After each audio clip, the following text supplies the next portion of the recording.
Okay, welcome back. Early May 1865, and yeah, once again, it's been a long break since the last video. Real world events abound, and rest assured, this doesn't reflect any kind of fatigue with regard to the game or disinterest in it, and for a sense of proportion, we are only 15 years into a 70-year campaign, so there's going to be a lot of play ahead. Furthermore, I mean, the first upload, I think, was January the 1st, so the campaign is 9 months old, suggesting that this series will likely run for probably a good few years, maybe 2 years or something. And in the event of busyness, I'd always try and get a video upload once a week or something like that. But in the coming period, I should have much more free time, so the video uploads should be more regular from now on. Now, in the last video, we really looked at the kind of Eastern Offensive, which we planned and conducted, and which was for the most part successful. The purpose really was to conduct an offensive from Transylvania, a spring offensive, and to clear the east bank of the Danube, which we have for the most part done. But this didn't happen without incident, of course. There was a revolt in the kind of rear echelon areas at Kronstadt and Hermannstadt, resulting in both of these locations coming under the control of Austrian partisans, or maybe Romanian partisans, we don't know. But in any case, they appear to be loyal to the Austrian state.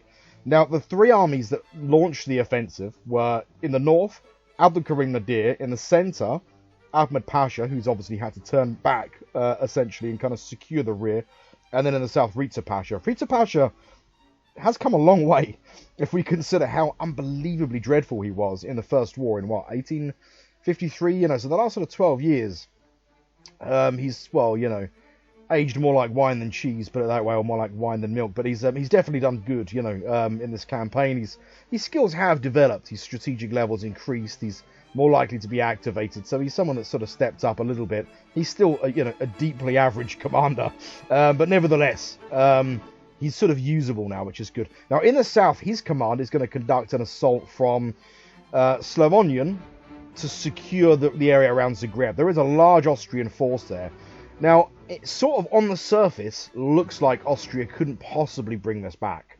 And I think that probably is the case. But, I mean, also, we should remember that had the kind of geopolitical situation been different, had Austria not been fighting Russia, it's really likely that we'd be fighting a defensive war in Bulgaria just now, which is exactly what we did in the Second War, and locked in a kind of unending stalemate with the Austrians.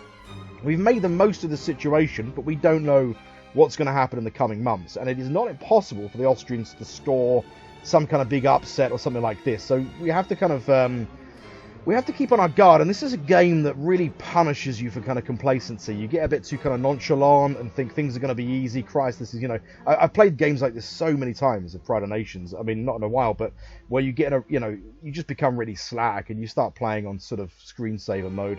And before you know it, some utterly hideous catastrophe happens that you haven't planned for and couldn't possibly foresee. And of course, all the great catastrophes aren't planned for and weren't foreseen.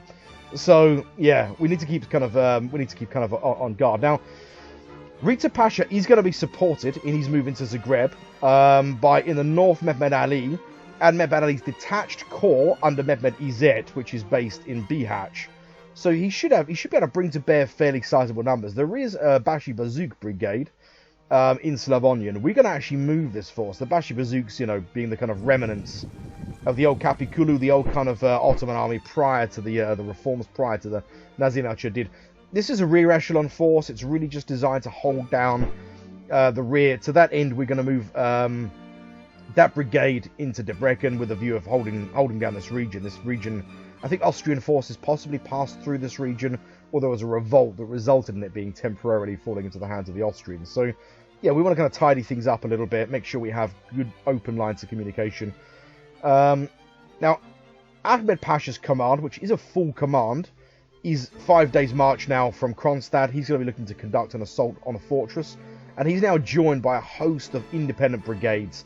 2 cavalry brigades and a mixed brigade. 2 cavalry brigades and a mixed brigade. We've also got a cavalry brigade in Sarajevo. We're going to keep this force in place for the time being, and we've got a mixed brigade heading southwest to secure the ground around Kataro. That's pretty much it. Our military moves have been made for the most part, but I should point out also that we are conducting an assault south from Vienna into Marburg. we feel fairly secure now that Vienna, if a large Austrian force moves into Vienna, it's probably going to hold for a fortnight to a month. It's unlikely to be assaulted straight away. So an 8-day march is not too risky. Hussein Avenue is still going to be very close to Vienna.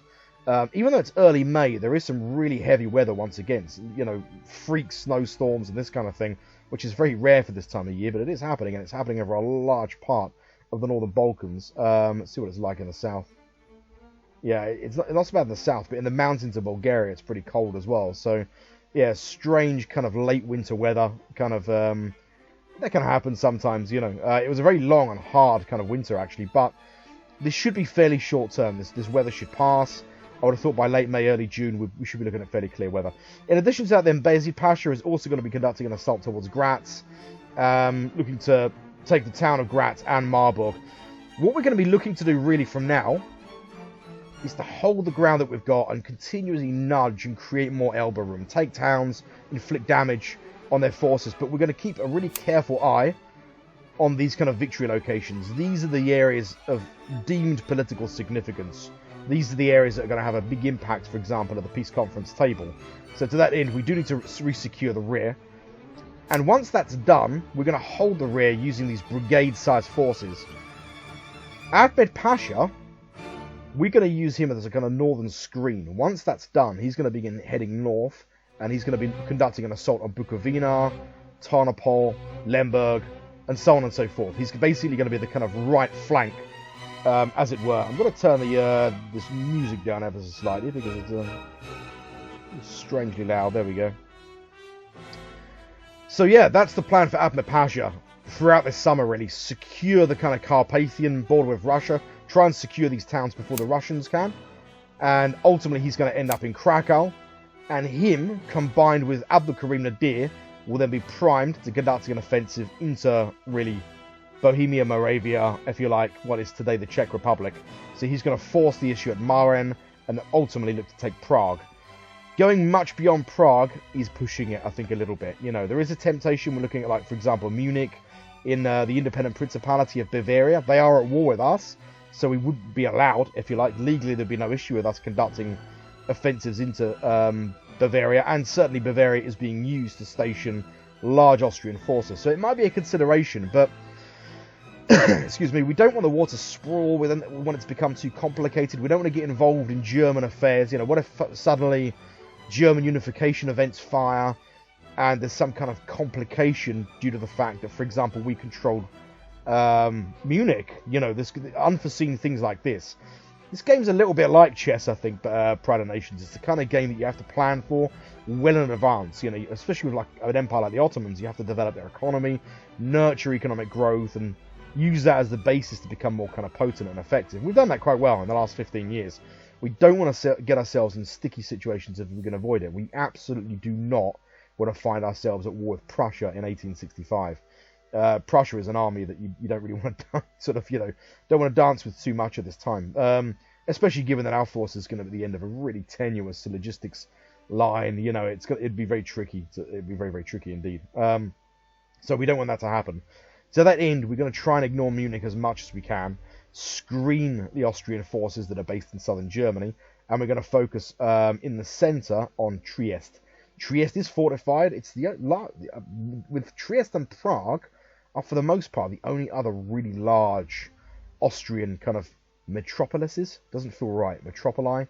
I think it's metropolises. Maybe it's just metropolis. I don't know. Answers on a postcard. But yeah, I think maybe Krakow, arguably also. But yeah, in any case, we do have a kind of plan for the summer, and the plan is to really begin to focus on these political objectives. It's these political objectives that give us the elbow room at the peace conference table, and that's going to be our focus, really. We've liberated Belgrade, controlling really their last national morale kind of themed objectives. Should secure the deal. Should be enough to secure what we want. And what we want is what? An independent Hungary. We've framed this really as a war for Hungarian independence. A Hungary that is, you know, the kind of Hungary that we have in mind, which is really the de facto Hungary of the mid-19th century, is quite large. It should include Transylvania.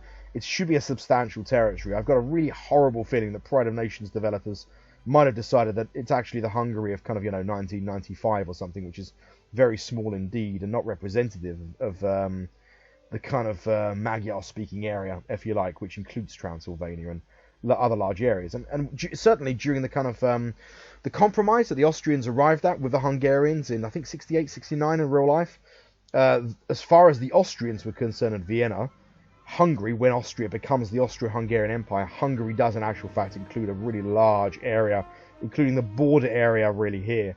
I think there's also an independent area, Croatia, which is also independent. If we could secure Croatian independence also, we would consider that. But we're going to play with what we've got. We can't push the envelope too much. Croatia is also an option for later on. You know, like we could move. We'll always guarantee the independence of Hungary, which means that if Austria tries to retake it, they'll go to war with us again. So we'll defend Hungary, and we will see Hungary as a kind of satellite of ours, in the same way we view that, you know, Egypt as such. So that's the plan, anyway. Beyond that, there's no other military moves planned. So we're conducting sorties really south of Vienna to secure the territory south of Vienna, despite the fact the weather's rather difficult.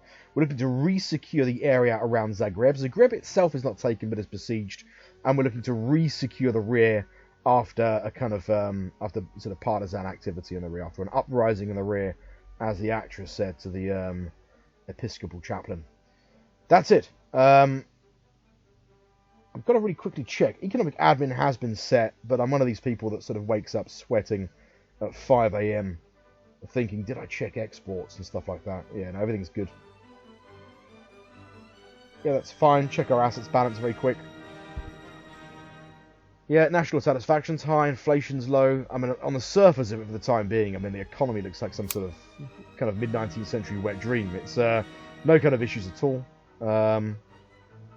And satisfaction's still relatively high, despite fairly robust kind of industrialization. Population of workers is 15%.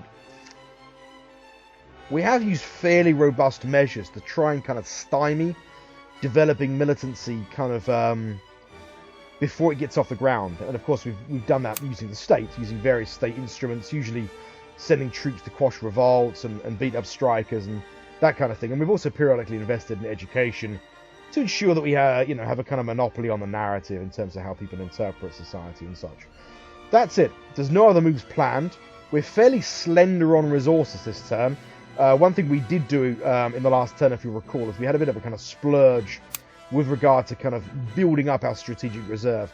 A part of the reason for that is our strategic reserve has held us in good stead, but the army has, it has increased in size over the last sort of decade, really. And we haven't increased the strategic reserve. We had a kind of grossly oversized strategic reserve by the time of the Crimean War. A lot of that was because I didn't think we had the means to kind of build many forces. So I thought, well, if we can have a large strategic reserve and a small army, at least it means that the losses that we sustain in the field are fairly readily replaced. The purpose of that really was during the early days, during the Crimean War, which is really a Balkan war with Russia, the first war, if you like, we can engage in consistent sort of sustained actions, and they might struggle to replace their losses with a very large army and maybe a fairly modest strategic reserve. So on that basis, we could try and kind of keep them off balance. That was the thinking behind that. It has meant that we haven't really had to focus too much on the strategic reserve in the subsequent period, but our army is now significantly larger, so we have to be mindful of that. And we have to be mindful of possible upsets. This action at Zagreb, if it comes off, if it happens, it could be a disappointment. At any moment, things could suddenly go horribly wrong for us. And as I say, this is a game where that can happen. Anyway, economic admin is set. Military moves have been set. Got to put you on pause. Got to pass turn. It's early May. We'll pick up in late May. See you on the other side. Okay, welcome back. Late May 65. And yeah, pretty lively round, actually. And for the most part, it looks like a pretty good round as well. We'll drill through the kind of action reports and the military action reports first of all to see what's happening on the Northern Front. And the first engagement then is Hussein Avni pushing south from Vienna. It looks like he bumps into a small reconnaissance force. This reconnaissance force was not set to fall back, or if it was caught flat-footed. It's a cavalry brigade, and it's wiped out fairly kind of easily. Although, it makes a good account of itself. It inflicts a good 512,000 casualties, which is slightly more than its overall number. So they gave a good account on themselves in that skirmish. The second big engagement then is, this appears to be an attempted Austrian assault. I don't know why it's depicted as an attack against Austrian forces, because it looks like it's an Austrian assault on Zagreb. It's something that would have only been initiated by them. Unless perhaps the remnants of this kind of volunteer force, this Austrian, you can see a HQ unit. This is an Austrian volunteer formation that we sent back, that we essentially captured. But it's both only comprised of a HQ and a couple of like partially formed artillery regiments. It has to be fleshed out. And I'm wondering if that somehow engaged and then the garrison came to support them. I don't know. It's not really clear, but in any case, it was a defeat. I see these are just garrison forces, and the garrison forces are entirely wiped out. It looks to me more like an Austrian offensive, and indeed, they did have forces in Zagreb, or around Zagreb anyway. So I'm not sure if this is just a bug or what the deal is, but whatever the weather, it looks like the Austrians almost take Zagreb, and they pretty much wipe the garrison out. I don't think it was a standing garrison. In Zagreb, it was a garrison that's mustered in the event of the area being surrounded. So that force will naturally be, if you like, recouped. It will naturally be rebuilt in the background and will only make an appearance in the event of an attempt by the Austrians to force Zagreb. That's the second action then. Third one is Kronstadt. That is our own assault led by Ahmed Pasha. His army, of course, assaults Kronstadt, and that is in the bag. But what's key about this is you've got a preponderance of interesting formations, the likes of which we haven't seen before. So yeah, things like this, these partisan units, lots of irregular formations, also mounted partisans. These are not uniformed soldiers. This might feature more and more as we press on through the summer, frankly. I think it may be more and more the case that these are the sort of Austrian forces we like to come up against, you know, partisans. And obviously this area was taken by partisans, so we did expect there to be partisans there, but it's a rather a lot more. I mean, it looks like it's supported by kind of regulars as well. Small numbers of regulars, light infantry, but also militia. It's a force of nearly 20,000. You know, a third of which, maybe nearly half, are comprised of irregulars. So yeah. In any case, Kronstadt is retaken. We've secured the rear. It looks like one of those brigades falls back. Very damaged, a cavalry brigade. I can envisage that being reconstructed and making a nuisance of itself. To that end, we have got our own brigade forces that we're going to keep back. In fact, to that end, let's keep back this mixed brigade for the moment, I think. In Kronstadt. And we've got one cavalry brigade that has resecured Hermannstadt. It's retaken the town. We're going to keep these boys in location for the time being. It's a very small force, very modest force. It's only like, 1,300 men. But we're going to keep those guys in that area for the time being, just to gradually increase our military control. With such a small force, as you can appreciate, it takes much longer to secure military control in the surrounding regions. They will make a beeline for the town, and they will secure the important industrial infrastructure, the big plantations and this sort of thing, but control over the region will be much more gradual. A large army, of course, would secure, or a corps-sized force, would secure most of the military control necessary, probably within a fortnight. Maybe a corps might take a little longer, but anyway. Again, small Austrian forces to the south, not speaking German or Hungarian, or military abbreviations of either of those languages. I don't know what this force is. At a guess, I would suggest this is some kind of garrison force. One of the things that tends to happen is the Austrians move garrison forces around, looking to obviously garrison towns. They get caught flat-footed, or they get caught isolated and stranded, and they can't move very fast because the garrison forces, they're kind of, they're sort of middle-aged men with big bellies like me that sort of probably aren't expected to march very far, and they're not really very well trained, so they sort of they're probably expected to remain in one location. As such, this force could be marching towards Sivin, but it might not get there for sort of 8-9 weeks or something. It's not a regular force. So that's the other action. Let's have a look at what else. That's the one right now. So this is the fourth action. 1 second. It's easy to get lost in these reports. Right, that's the assault on Kronstadt. This is our counterstroke. I'm talking nonsense. This is a further action, I beg your pardon, south of Vienna. Again, partisans and skirmishers. Again, not regular forces, strange kind of uniforms. And we didn't even know there were partisans there. Those partisans may have spontaneously spawned during that turn. Or there may be partisans from a different part of the empire that have been falling back. But again, irregular forces caught, not completely destroyed either. These forces might have been designed to sort of fall back. Right, now, this... So that's, yeah, sorry, a further attack. God, it's really hard to sort of, right. So that's Kronstadt. Yeah, this is the big action. Then this is Riza Pasha at Zagreb. Now, Zagreb isn't yet taken, but of course in the district around the city, there's still a large Austrian force. Still comprises 193,000 men. Riza Pasha, with his support, pretty much matches them in terms of their numbers. It has slightly more. It's a pretty small engagement.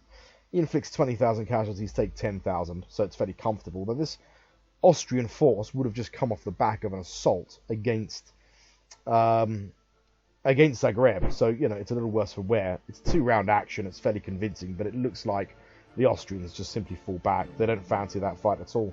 They don't fancy a toe-to-toe fight on even numbers. Probably the reason being is their forces have very low morale. The only basis for them defeating us, I would have thought, is if they have kind of crushing numerical superiority. And that is it then. And then the last action is just Hussein Avenue engaging. This is exactly what I'm talking about.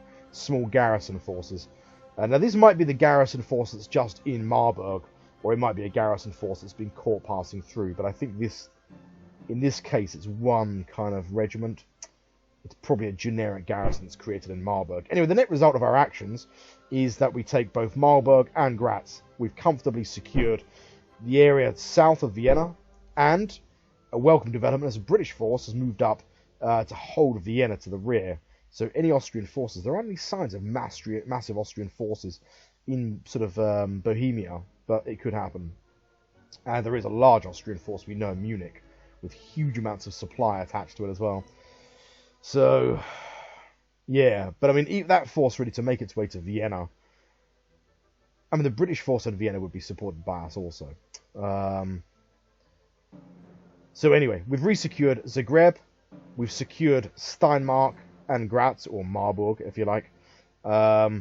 We've now secured, we've got the Bashi Bazooks in Debrecen. I mean, Abdelkarim Nadir was set to really hold his posture, which he's done, or hold his position. And we've resecured the rear, basically. So really, really good round. And weather has begun to settle down. It was a pretty sort of, we had sort of freak early May kind of snowstorms. It's been known to happen. I've seen heavy snow where I live in the UK and kind of April, May, I think, before. It's fairly rare, though. But anyway. I think now we're going to focus then on the right hook. We're going to get Ahmed Pasha up and we're going to try and secure the kind of Carpathians. There are 2 Austrian commands. They look like broken commands. This is a new commander, Alfred von Henigstein.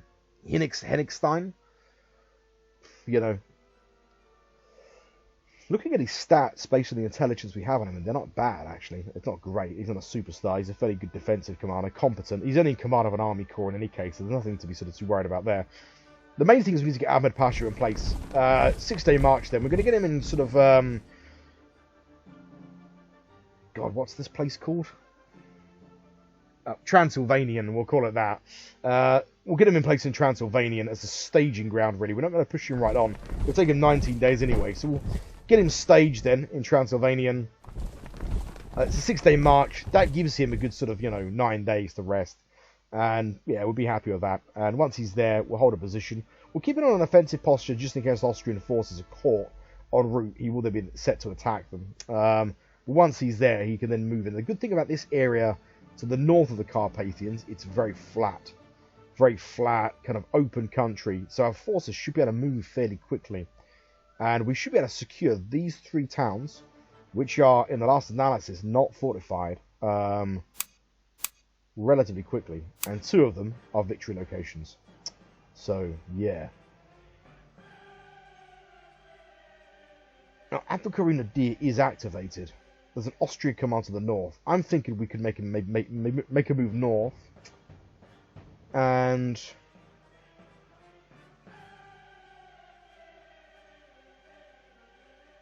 Karpenvoland? God knows what that's called now.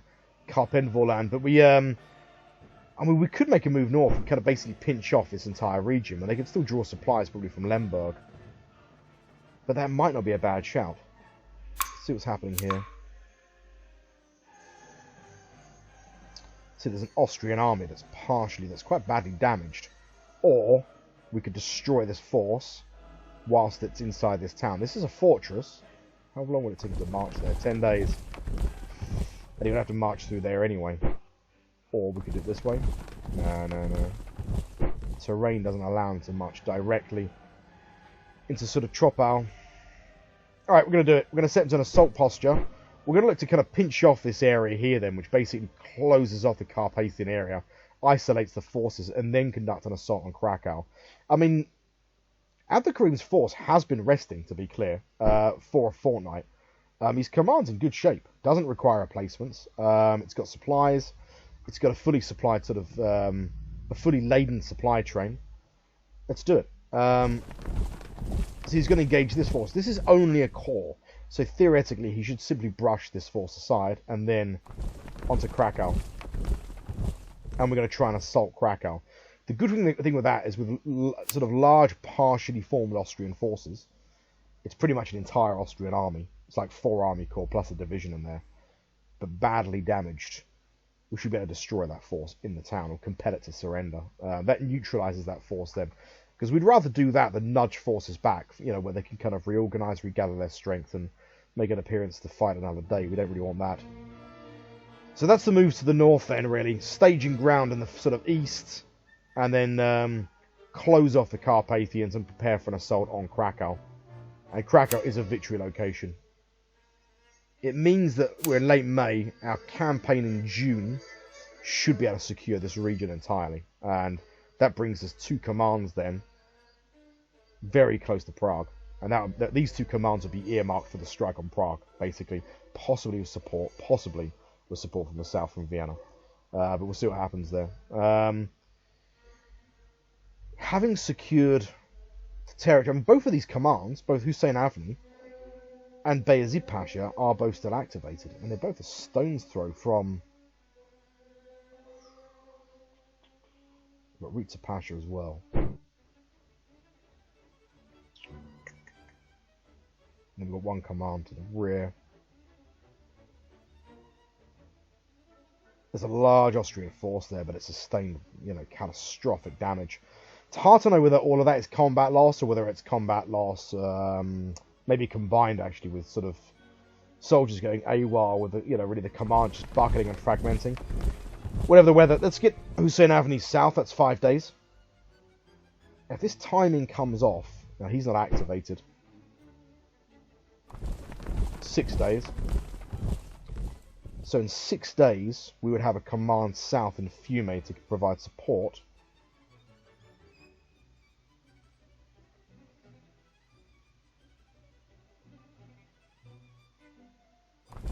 $11 days. That's a shame.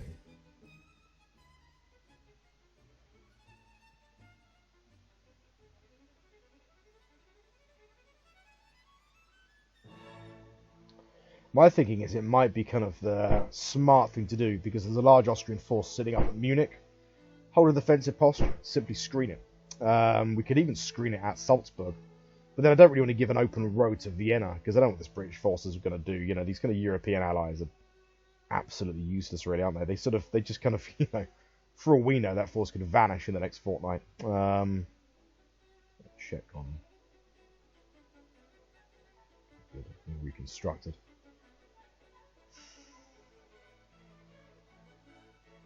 I think what we do is we hold Bayezid Pasha in a screening position. How long will it take him to get to Salzburg? 5 days.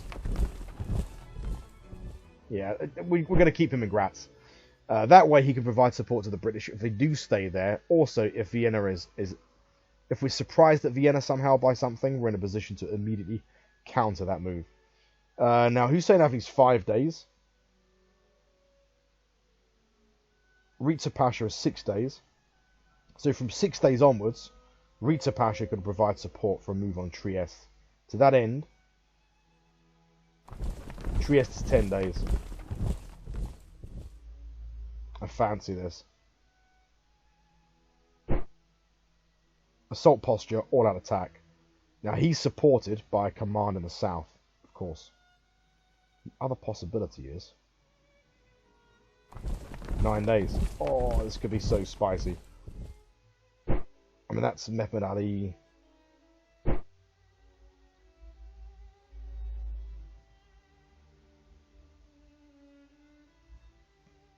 There's nothing really in the north, is there?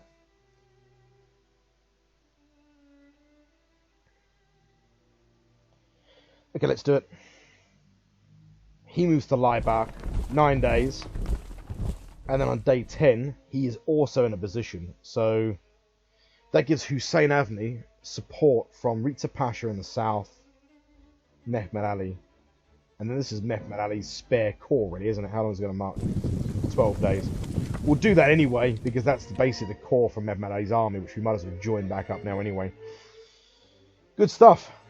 Okay, we've got a mixed brigade in Kataro. We've still got a brigade holding. We're just going to move this brigade north now, I think, probably to Bihać.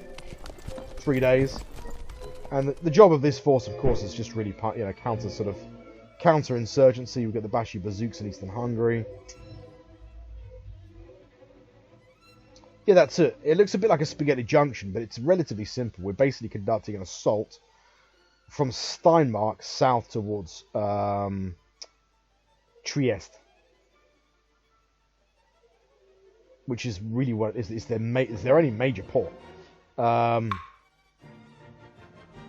Yeah, it's their only major port. We're going to destroy that port, by the way, because that will go back into their hands. We'll destroy that port. We're going to do what we can also to level any industry. I mean, apart from in Hungary. So when we, for example, these areas that we missed in the first war, Carpathians, this kind of thing, we're going to destroy everything. Absolutely no way they're getting it back. If they want it back, fine, they'll have to build it. But we're going to try and, again, we're going to go for maximum damage. But this time we want it to hold. You know, we don't want them to we don't have to do this again in 5 years' time when we're kind of, elbow deep in a war with Russia or something. That'd be an absolute disaster. So, yeah, that's it. It's not complicated. We're conducting basically an assault from Steinmark. He's getting support. He's being screened to the north by Bayezid. He's getting support in the south from Riza Pasha. And in the centre, he'll have support from Mehmed Ali as well. And if the action goes on for a few days, we'll get Mehmed Izzet's corps, which is basically a part of Mehmed Ali's army anyway. So, yeah, boom. Done. And this is a supply train that will simply chase Mehmed Ali to its next location because it has to be attached to his command.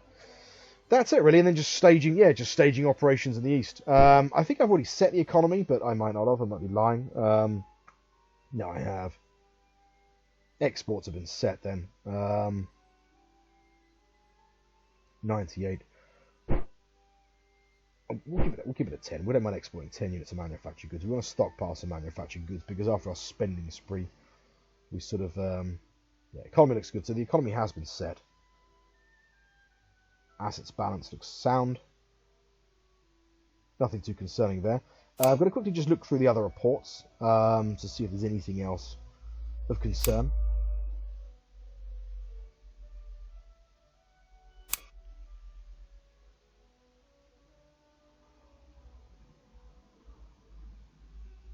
It's amazing that the Chinese Civil War is still raging. I think in real life it also was really long. It's crazy. It's like a 10-15 year civil war, the Taiping Rebellion. But yeah. Okay, that's good. So one of the technologies in modern urban sewer systems. I think that gives us sort of population satisfaction, maybe increases population growth a little bit. Clunky interface alert. Let's scroll up very quickly. Urban sewer systems. Okay. So for the most part, increased satisfaction across, middle, upper, and class and aristocrats. I suppose probably because it didn't apply to very much the working class in the 1860s.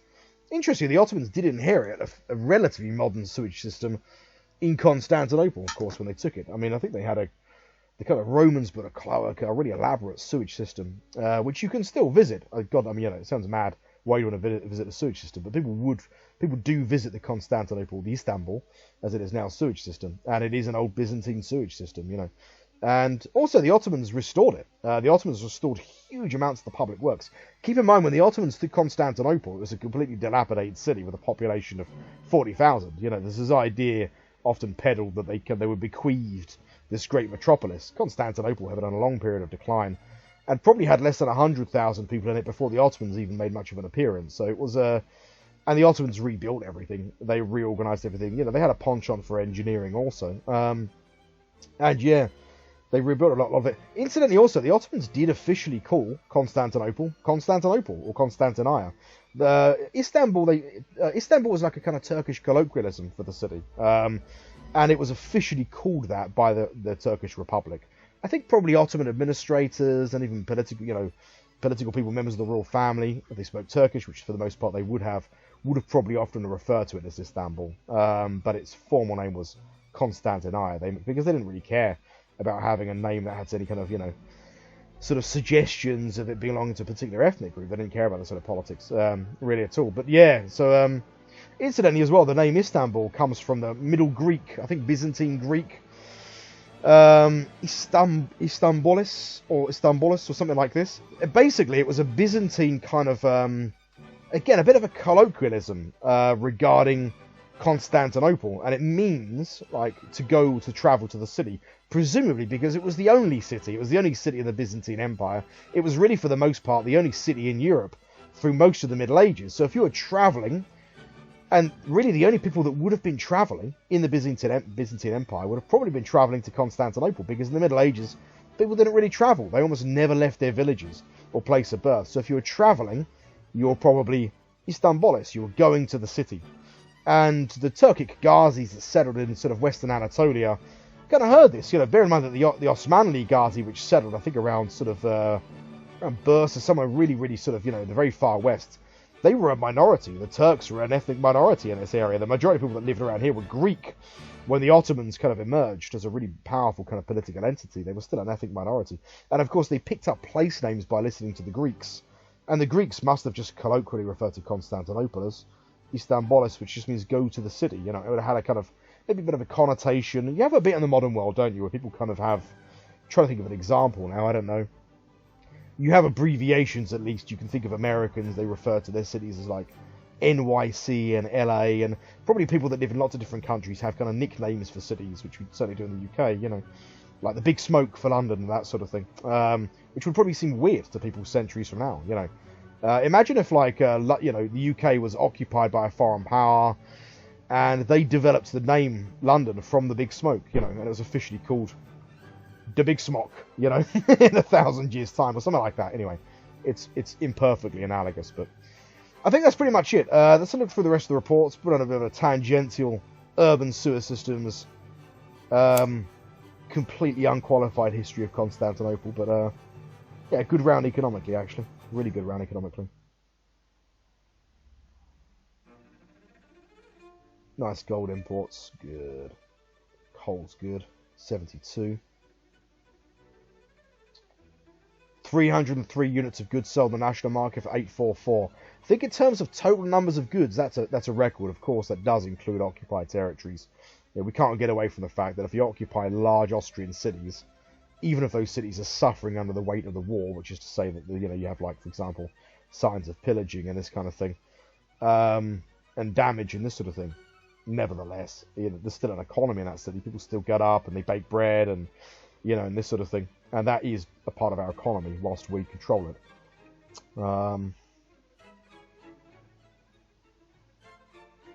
Yeah, good round.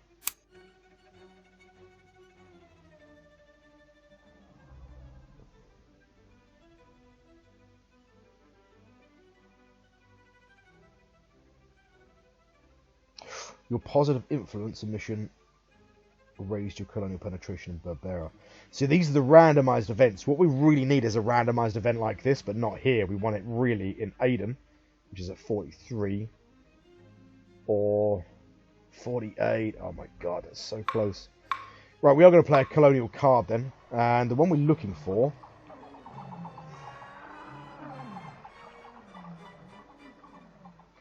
is Expedition to Pacify. So basically, the Ottoman Empire has a problem. Once you get to about 40% colonial penetration, there's not many cards that we have that can lift that area from 40% to 50. There's a kind of cap, at a certain point, things like trade posts and missions and bribing just doesn't really have any effect. You know, it means that you have a moderate level of control, but you can't really bribe any more chiefs. You can't get much more out of those kind of the apparatus that you have. Now, other powers have a whole slew of colonial options where they can continue to lift the colonial penetrations, and these cards reflect, you know, like there's a kind of, you have to have a certain amount of colonial penetration to pay certain kinds of cards. So, for example, if I wanted to build a trade post, the colonial penetration that I would need would be like, it has to be between 5 and 75%, okay? And that would increase, like, the penetration by, what? 5%, roughly. And this is average as well. It doesn't always happen, you know. But there's certain things, you know, you can only play these cards once you have 30% colonial penetration, that sort of thing.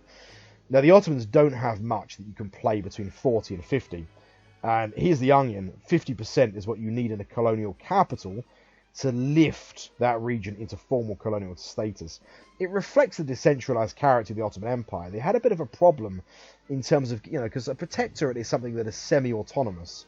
And that is a bit of a legacy of the kind of, you know, 18th century, not the 19th century, but the 18th century empire, is the fact that the Ottomans tended to favour decentralisation. They tended to favour, you know, local rulers, so long as they, you know, they kicked back and they basically were for the most part obedient, so long as they didn't exhibit any kinds of real signs of contumacy or disobedience, you know, yeah, the Ottomans would leave them alone, and everyone draws a map of that area as a part of the Ottoman Empire, but it's not the kind of direct control that they might have liked, or indeed that Europeans might have enjoyed in some of the colonial provinces. That's reflected in terms of the colonial options.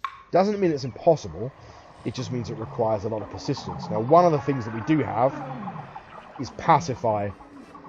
So this is repeated military expeditions that I suppose, and only with a certain kind. So retaliate actually reduces colonial penetration, but it gives you other benefits.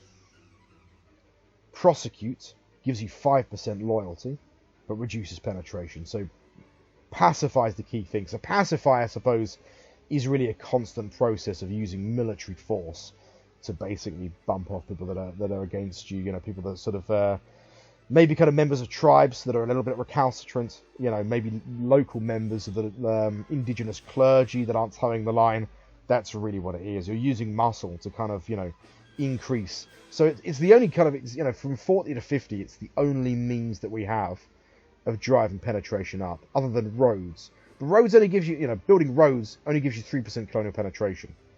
And yeah, that's it, 3%. You can't keep building roads. You can't just build roads again and again and again, you know. There's only so much you can do. So yeah, it's pretty much the only card we've got. It gives you 2%, and we're at 48 at Qatar. If it comes off, and here's the onion, pacify doesn't always work. It's not like a mission, which is almost sure to work, or a trade post where you're basically just instructing, or you're using either a mixture of state and private, or state means, or just private means to build some kind of structure. It's an instruction you're giving, it's largely fulfilled. With something like pacify, it's a sort of results-based thing. You're conducting a military pacify expedition to basically find and arrest and bump off difficult people, to get you that kind of, you know, to increase your penetration. Doesn't always work though. You might turn up in a hamlet with a you know, a band of goons, and locals might have been tipped off. They might have seen you coming. You know, they might have just relocated. So it doesn't always work. It's a sort of 50-50 thing. So we'll check next turn. We basically know within a turn if it's going to work. We know within a turn if it's going to work. It's relatively cheap to play. That's a good thing, so you can keep playing them. And relatively, it costs 40 state revenue, I think. But anyway, that's it. That's all our moves. We are in late May. I'm going to put you on pause. I'm going to pass the turn. One other thing I want to really quickly check, actually, before I do, is Austria. Our war score is 162. It has gone up then. It was like 115 last time I checked. Or yeah, I think it's 115. To make Hungary independent requires an additional 88. We should get that on the basis of taking a couple more cities, I think.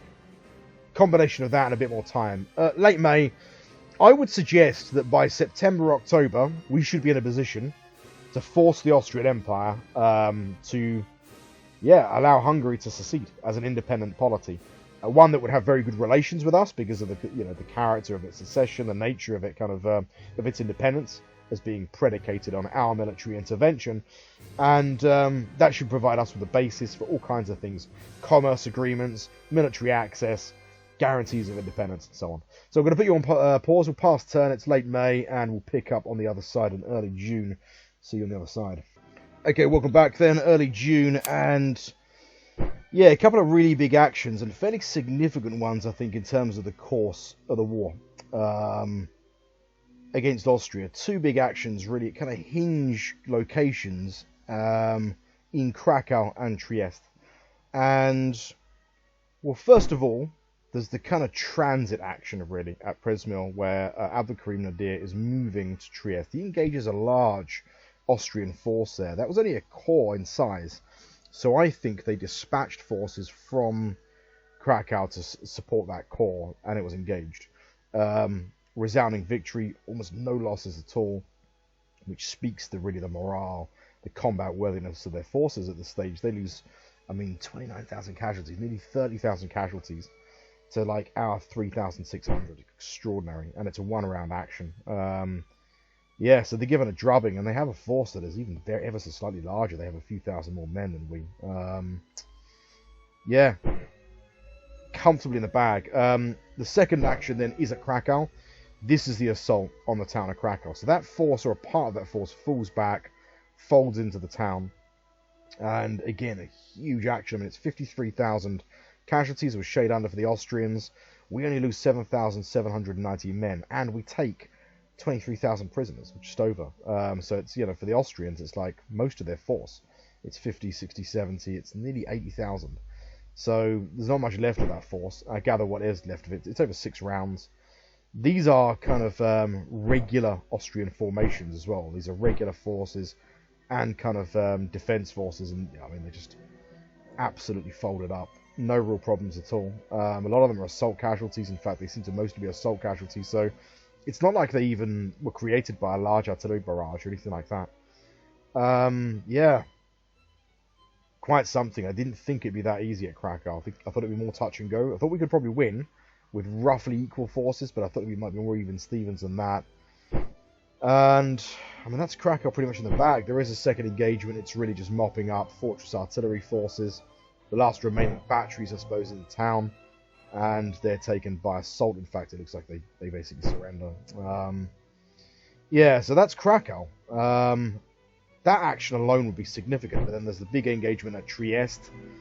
Large Austrian forces, nearly 383,000 against our 280,000. So they've got a fairly big numerical advantage, but again offset by low morale and this sort of thing. We pretty much destroy the entire garrison force. I was really hoping when I saw this that we would capture. Often when you capture port towns, you will capture the ships in it. That's not the case. Their ships successfully get out. They get past their blockade. But we inflict 51,000 casualties. Take 10,000 prisoners. We only lose just under 20,000 ourselves. Huge action, and remainder mopping up Trieste then is really just taken. by now there's the coastal artillery battery, so our forces are well into the town and they're basically at the waterfront by now. And by now it looks like Austrian ships have managed to flee, but that's the remainder of the garrison destroyed. That's the town taken, or the city taken. Further engagement at Krakow. I don't know what force this is. I'm trying to kind of make this out. It's a large Austrian force of 100,000 men. Again, comfortably inflicts a sort of sizable defeat on them. Although by now, Abdulkarim's force has engaged in multiple kind of, sort of actions at the end of a march. So, this could have been this could have been quite dicey. But it's in the bag. He inflicts 25,000 casualties, takes 7,000. He does lose an element. He loses a cavalry regiment, which would have to be reconstructed. This is the Austrian force. Okay. They have transit rights in Prussia. Brilliant. So these are the Austrian forces that are coming down from Prussia. It means that we're probably going to have to hold our position here if we want to kind of hold Krakow, really. For the time being, anyway. He's not activated, so he's going to have to do that by default. But, yeah, just sit on a defensive posture for now.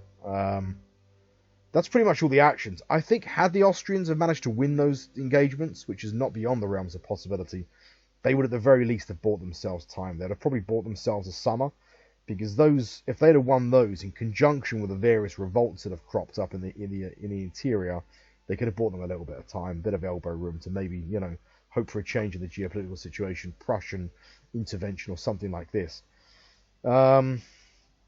It's curious there's a French force there. Let's have a quick look at what's going on here.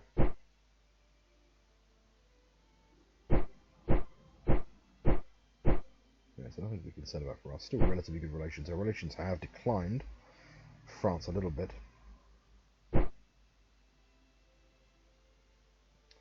Still got a commerce agreement with them.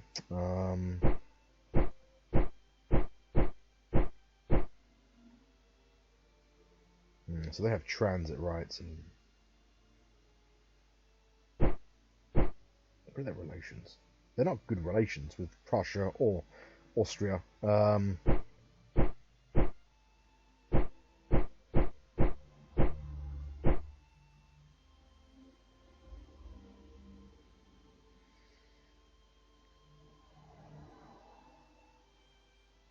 Yeah, Prussia gives them supply rights and transit rights. So it's just a sort of a French sort of force of observation, I suppose we'll call it. Ominous, maybe nothing, but we'll keep an eye on that. And relations have declined, you know, by a good sort of 4 or 5 points. So, yeah, I mean, the French, I suppose no kind of European power likes the idea too much of Ottoman forces in Vienna and sort of throwing their weight around too much. So we have to be a little bit careful here. But we'll hold our position there. We're not going to be able to take Tarnow because the Russian army's moved in. That army looks to be low on supply, but they're going to probably hold that position for the time being. And irritatingly, Ahmed Pasha is not activated, so he's not prepared now to move on Bukovina and to secure the kind of northern, or the flat grounds really. The kind of this is really the Ukrainian, the Ruthenian kind of part of the sort of Austrian Empire, the Ukrainian-speaking part in the kind of flat lands east of the Carpathians. So we'll give it another kind of fortnight, and hopefully Ahmed Pasha will be activated. But they're the main actions, really. It's not without incident in the interior. We are seeing small Austrian forces crop up. We've got a core-sized force here. That could be tricky. The only core-sized force we have, really, is in Zagreb, and it's being constructed. It's going to require time, and it's a force of volunteers at that. First of all, we're going to try and lift the siege at Zagreb. There's partisans there, causing problems in the interior.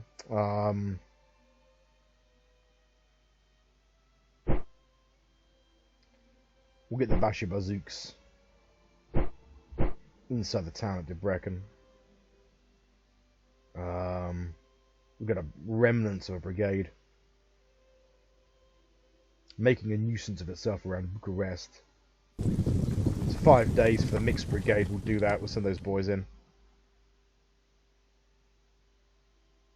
And we'll get this cavalry brigade after 2 days. The real problem is this force is kind of East Budapest.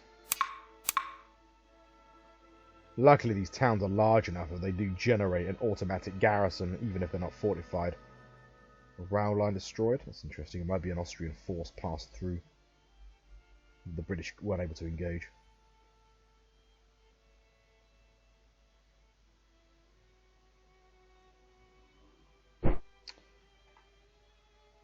Alright, well,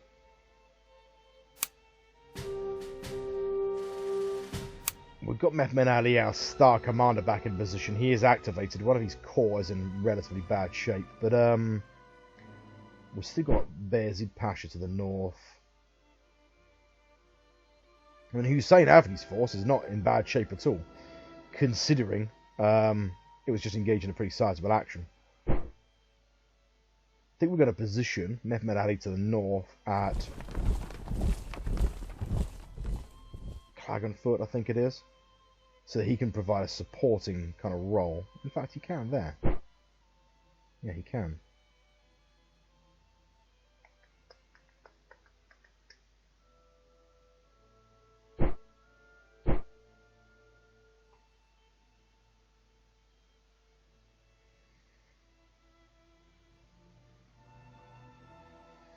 Well, Ritza Pasha can conduct a march to Marburg. 20 days, that's a long old march, isn't it? 19 days. We'll get him positioned anyway in the rear, Ritza Pasha. He's going to be our reserve army ready to try and hold down Vienna, central Hungary, against any kind of large uprisings or problems. I think we are going to need to maintain a force in the rear. We'll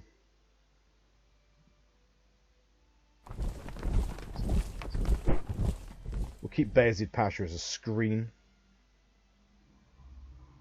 In fact, we're going to get him north. 8 days. Back to Vienna. We'll get his engineers to repair the rail line, because I bet the British won't lift a finger. We might keep the pressure on and move into where is it? Udine or Friuli.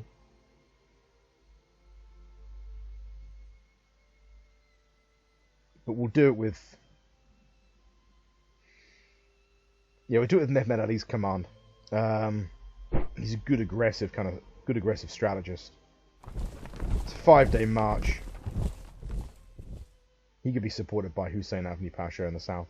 We'll keep Hussein Avni Pasha on an offensive posture in case anything moves south.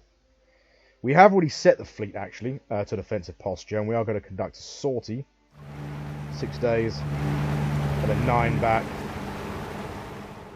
So we're going to conduct a standing patrol in the Adriatic. See if we can't find those Austrian ships that left Trieste when it fell. It's a shame. 3 ships would have been nice. It would have been even better if the Austrians had some kind of rare exotic engineering, you know, ironclads. That'd have been great.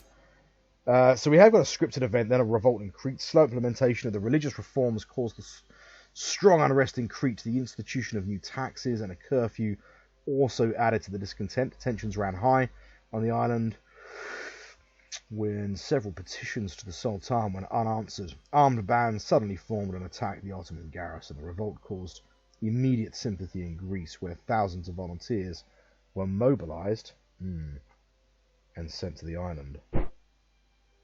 Yeah, Athens wants to be careful here. We're set to a conservative attack because it's not entirely clear how large this force is. I don't think it's that large. We're set to a standard attack. My worry is this sprawls into something involving Greece. Let's quickly check. Now, Greece has long had the sympathy of countries like Britain, for example. It's one of the main reasons it's still independent.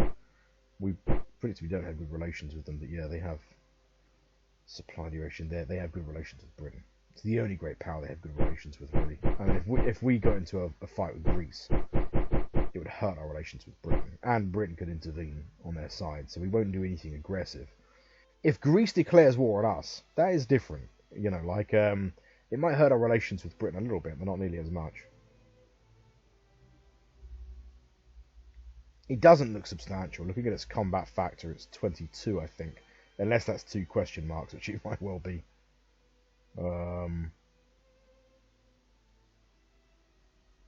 That's precautionary.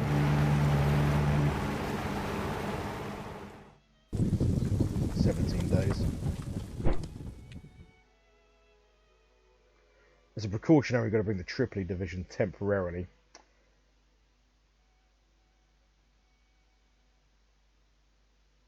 Yeah, we're going to bring we'll bring the Tripoli just temporarily to Crete, just in case this develops into a more elaborate scripted event. Okay, good stuff. Our attempt to play a pacify kind of card, it just didn't work for the reasons I mentioned before. You know, for any host of reasons, we weren't able to basically conduct a successful pacifying military expedition. We do have the military force in place to do it. It requires you to have a military presence to play these cards. We've rolled straight. Again, basically, we're playing it again. And again, we only need 2% more. So if that plays, that would basically put Qatar in the bag. And also, we've got Dubai. That's only 2% away as well. We've got... Now, Dubai involves this region kind of that sits in between Trucial, Trucial. That's 39. What have we got? That can because that needs to be 40. This would need to be 50. What have we got? Nothing.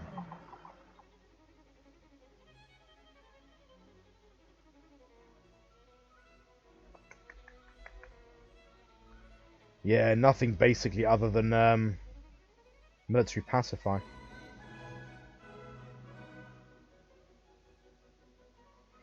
We can play this multiple attempts anyway. It's 40 per turn, 2 manufactured goods.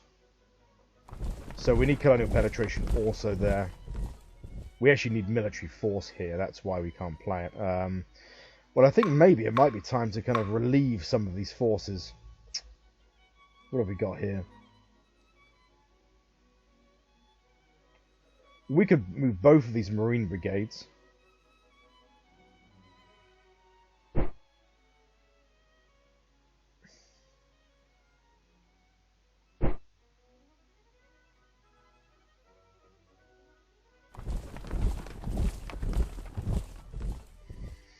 Right, so 2 separate marine brigades then, with a supply column attached. We're going to move them one at a time because of our limited riverine transport points. So move these guys into Dubai, and the next one's moved to, might have to put a port here as well. What's the supply situation?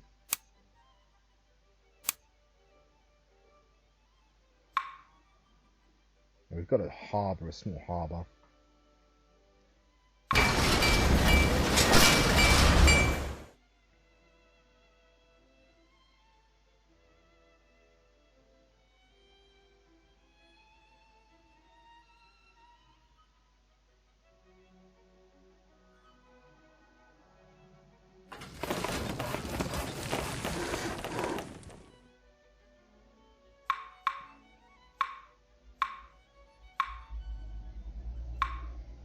Okay.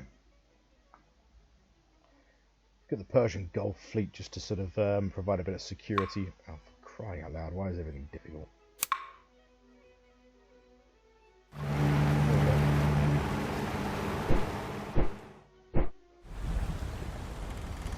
So they'll just conduct a bit of a kind of combat patrol. The only problem in the Persian Gulf, of course, is not Austrians or even Persians. It's just pirates. It's privateers. Not privateers, pirates. Private operators is what I mean, I suppose.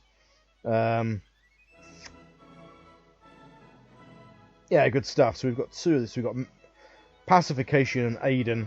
And Aden is the colonial capital. In the Hejaz, the situation is the opposite. We've got enough colonial penetration in Medina. It's the average penetration we need to raise in the provinces to an average of 40.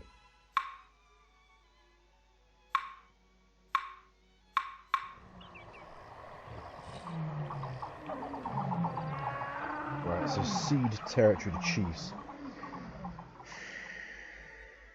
Changes colonial penetration by 7% with a maximum of 35. That's already at 35. And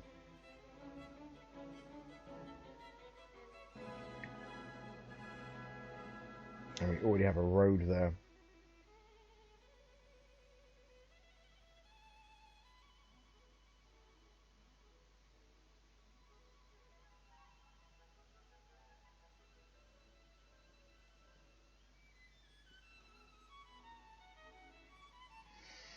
So frustrating. So 35, 35. Doesn't matter if some of these regions are below 40. So long as some of the others are above, basically the average has to be 40. And the average is clearly probably about 36 or something like that. It's not enough. Damn. Now these regions fall within kind of Palestine. Getting Hejaz, Yemen is probably going to be easier. And then the kind of Gulf states into the bag as formal colonies is going to be a real game changer. I mean, it's like we would integrate a huge amount of wealth. And you got to bear in mind that some of these kind of tribal societies are immensely wealthy. You know, it would stabilize the region and would allow us to develop the region in much the same way as we have Iraq and Syria and Palestine and such. You know. Yeah. Anyway, we do have enough private capital to consider a bit of industrial kind of investment. I think what we're going to do is to build just another manufactured goods shop. And we're going to do it in Ankara.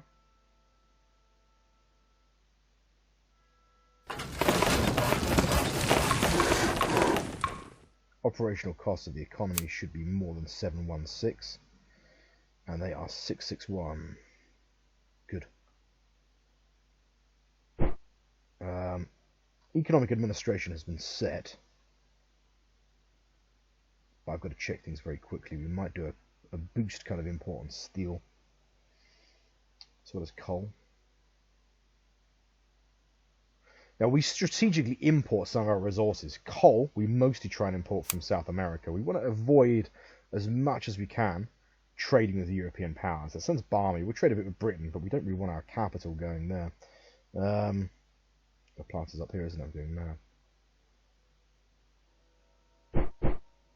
Okay, and also timber. Now, Japan, we are going to set ourselves up to be a big trading partner. A really strong Japan in the Pacific. Japan is about to kind of embark upon its explosive. In the next sort of 5 years, I think it's going to begin the explosive period of development that propels it really from a kind of very parochial medieval society into the beginnings of an industrial society. It happens very, very kind of dramatically, really, with the kind of the Meiji Restoration. But we are trading with Japan, and we want to give them capital as and when we can, sort of thing, because a really powerful Japan is going to be important. For, of course, keeping the Russians occupied. Yeah, good stuff. We've got one diplomat. We're going to keep that diplomat back. What's our war score? Offer a peace. Yeah, forget it, guys. That is not happening. Oh, we can't. Can we not even see? Yeah, 186. What was it before? 160 something? I think. Might be wrong. 186 anyway. So we need to keep an eye on that. We're looking really to secure peace, because the longer this goes on, it's become really expensive. We do not want to be bogged down in some kind of hideous kind of Vietnam War, fighting Hungarian and Romanian kind of rebels. And, you know, we could end up being the thing that kind of functions as a cohesion for the Austrian Empire. If these ethnic groups are rebelling and they end up being in the service of the Austrian state, we don't want that. In the last analysis, we try to present ourselves as the liberators of Hungary. So we've got to be really careful here. And we don't want this to be a long war. We've rolled the dice. It's kind of paid off. I mean, look at, you know, Christ. I mean, our military control of Austria, this would not have been seen since the kind of late 17th century. You know, it's incredible in this period to pull this off. But we want to kind of, you know, a lot of it is a bit of luck, really. The fact that the Austrians are tied up elsewhere and so on. Anyway, that's it. Our military moves are made. Our economic admin is basically done. I'm going to really quickly check. Let's quick check our assets balance.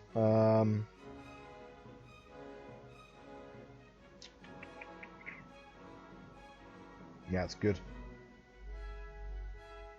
Check economic admin once more.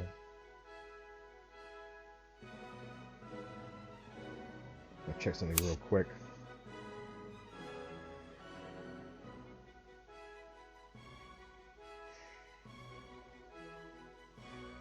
Structures expenses 8.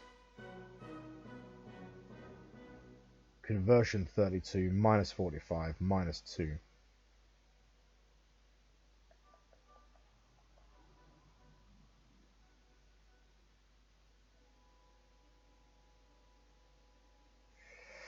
So it might be expedient not to import. Well, not to export.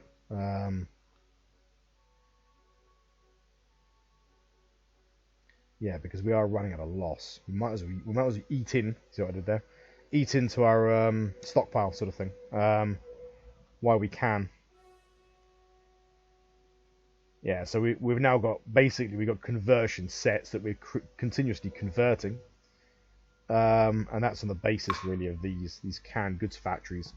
So that is a good way. It's a good way. It's basically converting our surplus agriculture into manufactured goods. It pads this out, and manufactured goods is what you need for industrialization, and it's also a high yield export item, more so really than any agricultural commodity, unless it's a really specialist commodity like tobacco or something like that. I mean, even then, what's the price difference in tobacco and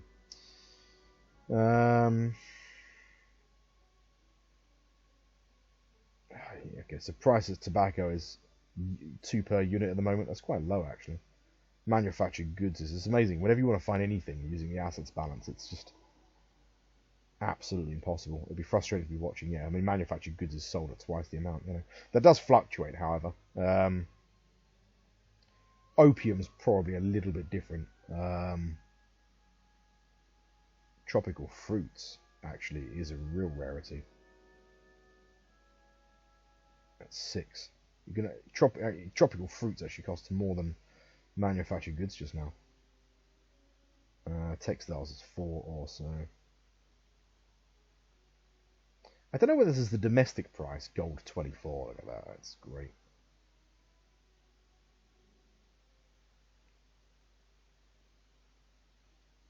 Chemical parts. Wine is 3. Let's really quickly check. It's more just to look at locations where we can grow tropical fruits. I think it's only in Kuwait, and I think it's already being exploited. Yeah, it is. That is a shame.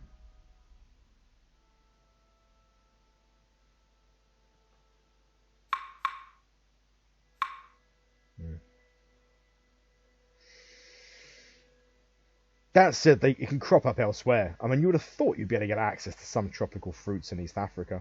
I mean, coffee, which is not a tropical fruit, but how much is coffee, actually? So I'm getting a bit of a tangent here. I sort of do this when I want to play the game from time to time. I have to kind of... these things have to be known. Coffee is 3. Tobacco is quite cheap at the moment. It does fluctuate. In terms of the big tobacco exporters, then... Chesapeake, 59 units. East Mexico, that's interesting. 39 units. South Brazil, 12. West Ottoman, 9. That said, we just consistently sell that each term. And it's only 9 this term. The reason being is we had to wind in production, or we had to wind in exports ever so slightly because we wanted to make sure. So it fluctuates. We'll check next term, but I think we're probably about second. We usually average out about second. There is a little bit of fluctuation in terms of exports from sort of from term to term. Okay, let's just check our reports, make sure there's nothing else that's being counted. We have a small garrison now, or a decent garrison actually.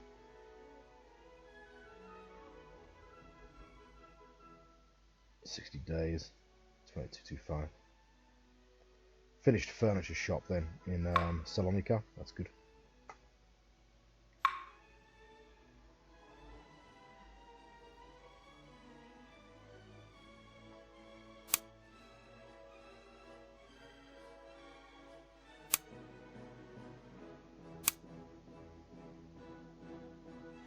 Yeah, really good.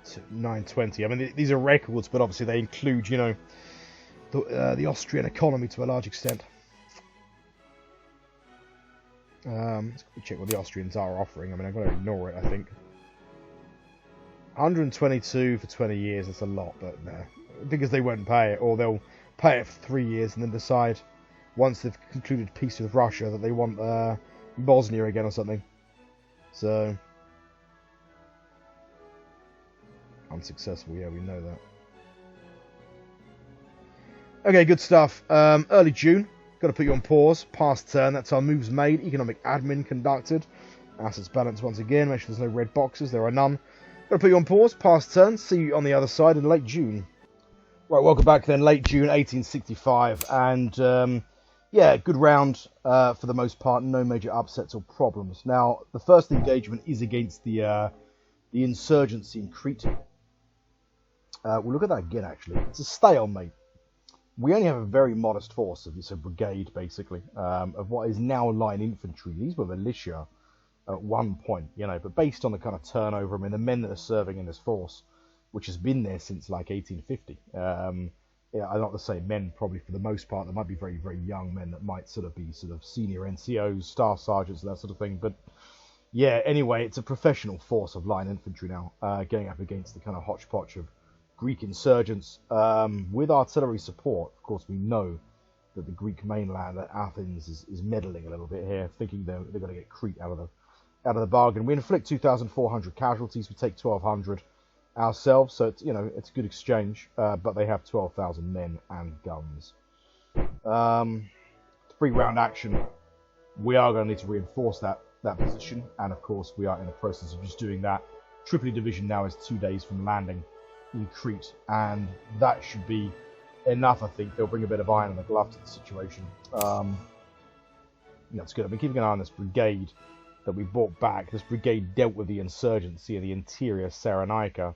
They had supply issues. We've doled out a lot of money to try and raise the infrastructure and our ability to kind of get supplies into Libya. It's a bit problematic sometimes. But anyway, the Tripoli Division's 2 days from landing. That should deal with the situation in Crete. My thinking is, if a brigade can bring that force to stalemate, and it is basically a division-sized force, that Greek force. It's an irregular force, they're rebels, but obviously supplied with guns and such by the Greek mainland, but yeah. That's the first engagement anyway. Second action then is...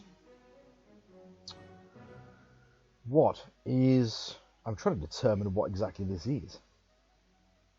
Zoom in. Is this an Austrian attempt to assault? Yeah,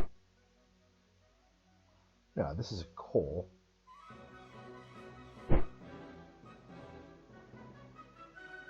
It's a cavalry brigade then that's being offered some kind of support. It's in Zagreb, right? Okay, yeah. So it's a cavalry brigade in Zagreb. It's a victory, but it's not enough. It inflicts 500 casualties. We take 150 on this reserve Austrian brigade. I think this is actually it's a brigade. It's another strength though. The Austrians, different nationalities have different ways in terms of. I mean, a brigade is a brigade in terms of the game if you're building it, but sometimes their names, like this is a half-strength force, but I think actually this is a division-sized force at full strength, I think. But for whatever reason, for Landwehr, which is sort of like a reserve kind of formation for the Austrians, this I think is about 12,000. Yeah, about 12,000 men. It's like division size, I believe. Anyway, it's under strength. We've got our cavalry brigade there. We're going to press the offensive again. We're going to keep pressing conservative attacks to try to wear them down. Rita Pasha is 7 days away from moving into Western Hungary. Bayezid Pasha made it to Vienna. That's good, without any problems. Big engagement there's in Udine, or Friuli. And this is the last really big Austrian army, save for what we can't really touch, which is kind of in Bavaria and Prussia, forces that are being provided with shelter. We can't do too much about that. I mean, we are technically at war with the southern German states, the Catholic ones, so we could intervene, but I want to be a little bit kind of cautious there. Anyway, it's a big victory. I mean, Christ, 75,000 men, 22,000 casualties. The Austrian army is just falling apart now. I don't think, and that's a really large force. It's, 245,000 men against 188,000. If this was under normal circumstances, we could have lost this battle, or it would have been very close anyway. It would have been a very bloody affair. As it turns out, it's not. It's a 3-round action, and we give them an absolute drubbing, huge parts of the army. This is interesting. I noticed this before I'm pausing. Some of the uniforms. Now, these, I think, are kind of Bosniak volunteers. Some of them, however, have old-fashioned Ottoman uniforms. These are these are Ottoman volunteers in the service of the Austrians, which is interesting, so that goes both ways, sort of thing. Probably from officers captured in maybe the last war or even the first war. They've got enough POWs that are, they have some kind of axe to grind, that they've managed to form 2 corps out of that. We will destroy those forces, of course, with great eagerness. And that's the last big action already then in Friuli. We also capture supply wagons. We'll fold that force immediately into Mehmed Ali. Mehmed Ali's he's not activated this turn, and that works for us, I think. He holds a really nice hinge position now at Udine. We've got Hussein Avni. He was on an offensive posture, so despite the fact that he hasn't moved, his force hasn't been able to reorganize. Armies don't reorganize so well when they maintain at a high level of readiness, when they're maintained at an offensive posture. It's really when they're kind of in a defensive posture, a completely passive posture, or if they're inside a town. I didn't want to do that, so I wasn't sure what the Austrians were going to do. I mean, if Udine, if the offensive there didn't pan out, the Austrians might have moved into Trieste, for example. They have sent small forces then into Laibach and Klagenfurt. We're going to retake those forces now. Those locations. Hussein Avni is activated. We're going to move into Klagenfurt and then immediately north. We're going to wheel his force around now and try and position him and begin to conduct a campaign in the Alps. This is going to be obviously more difficult. It favours the defender, but we want to start We want to conduct maybe a campaign down into Italy. The tricky thing is when we start taking territories here, we have to move out immediately. But we want to start liberating, especially places like Rome, and restore these regions to their former owners, which is going to be really the papacy, I think. How ironic, can you imagine? The Ottoman Empire restoring the papacy its territory, you know. People would have been astonished only a century ago. But we're going to restore the papacy and also the Neapolitan kingdom. This we have to be a little bit careful about because the Naples is also at war with France.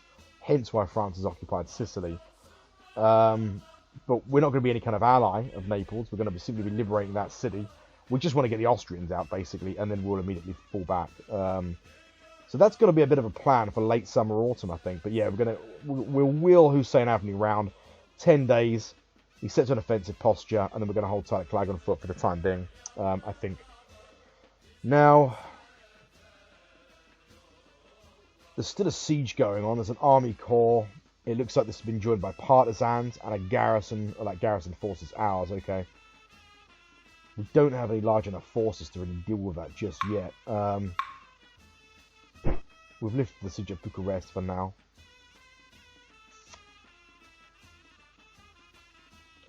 We're going to hold this mixed brigade for the time being in Bucharest. We'll hold a mixed brigade here for the time being. In whatever the name of that place is. Grosswarden. We still can't make our Carpathian move because unfortunately Ahmed Pasha's not activated. He might be away, he might be sick, you know. We don't know. But whatever the weather, he's not prepared to move. The same is the case for Abdul Karim. That's okay, we would probably hold him in Krakow anyway, truth be told. The one thing that might be the case is they might struggle to get, I don't think they'll get reinforcements. If their forces are kept abroad, I mean, if their forces are in Prussia or Bavaria, they can't draw on the local populace for reinforcements. So, food for thought. Look at that, our first sight of Prussian military uniforms. Very cool. We've got to be careful here because the Austro-Prussian War does historically happen in 1865. Oh, 66, I beg your pardon, I think. What do we do?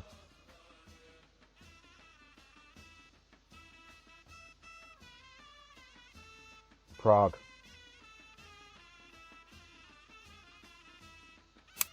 Prague is the obvious next target. You kind of think that, I mean, in 1865, God, I mean, the Ottoman ruling elite would be over the moon, overjoyed, I think, at the situation. You know, it'd be a real sense of a kind of second golden age for the empire, rapid industrial development. The Ottomans can impose themselves. This could all suddenly change very quickly, of course. But yeah, there's probably a sort of Ottoman equivalent to a Bryan Adams penning a song, the summer of '65 or something, as opposed to '69. We're gonna make a play for Prague. Yeah, Prague is the next really big victory location. We've got Krakow. We can't do anything about the Carpathian cities, really, until Ahmed Pasha is activated. The Austrians haven't managed to retake Hungary. They are besieging Hungary with mixed kind of irregular forces, but Rita Pasha's moving in to deal with that, so he's going to clear central Hungary. Yeah, that's what's going to happen. There are Austrian forces pressing into Vienna. They will be cleared, theoretically, en route. We'll set them to an assault posture. 6-day march. Of course, it's high summer, nice flat terrain.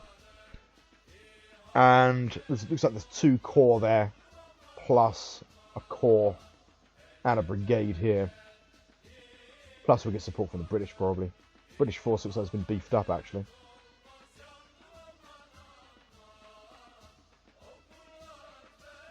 Yeah, Prague, here we come. Let's get the fleet back. That kind of sortie didn't pick anything up. Got to really quickly check the combat reports to see if there's any raiding or anything. I didn't notice any during the turn transition, but I sort of popped out to put the kettle on, so 17 days. Yeah, a bit of difficult weather in the Ionian Sea. I want to get the fleet back into Constantinople and just kind of get some supplies, get some leave for the cruise, just in case things kick off with Greece. I want its availability to show Athens if need be. We don't have much of the most serious forces.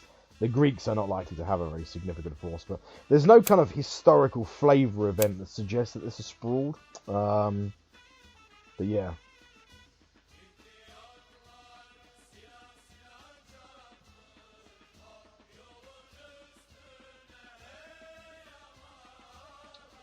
Let's get this mixed brigade up to Slavonian, 12 days. We'll set it to a feint probing attack in case Austrian forces attempt to position there. But they can retake Slavonian and begin to secure military control in the region. And we've already got fairly good military control in the district anyway. In fact, 98%, but the Austrians do control the town. They managed to slip some forces into the town.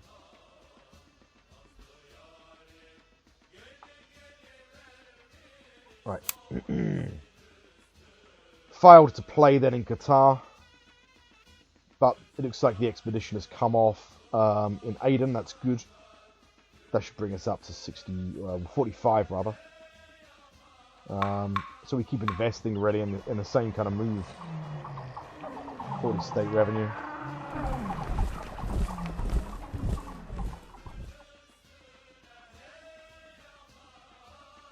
Yeah, 2%.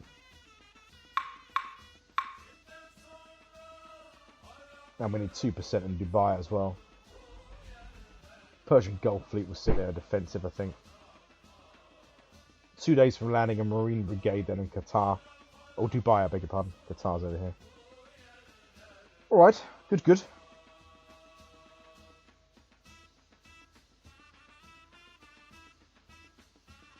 quickly check through the rest of the reports.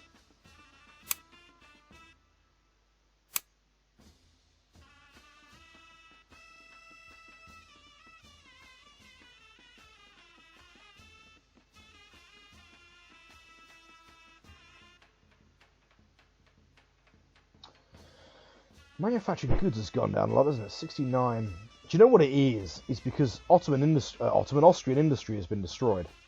So we're basically... I mean, we make more money selling it anyway in Austria than if exporting it, because we're selling it on the basis of domestic market sales. It means we can't export as much. Same with tobacco. That's why tobacco exports are dropping off, because we're catering for the kind of middle-class Viennese that want access to tobacco. Check the economy really quick. We're going to end the manufactured goods exports for the time being. Actually, we'll set it to a very modest amount. It's better than it keeps open kind of access to sort of export markets as opposed to closes them off.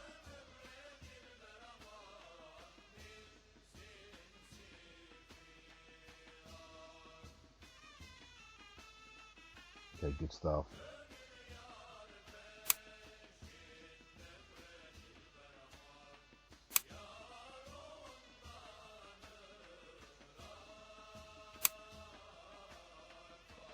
Control of yellow fever and malaria, obviously hideous diseases, especially I'd have thought in the Levant during this period. So yeah, 20% modifier growth to not all ethnic groups, but the primary ethnic group, which is supposed to be maybe Turks and Arabs. In this case, or probably the game just considers it as Turks. That's good. So yeah, we'll see sort of acceleration of growth probably then in sort of the Anatolian Peninsula.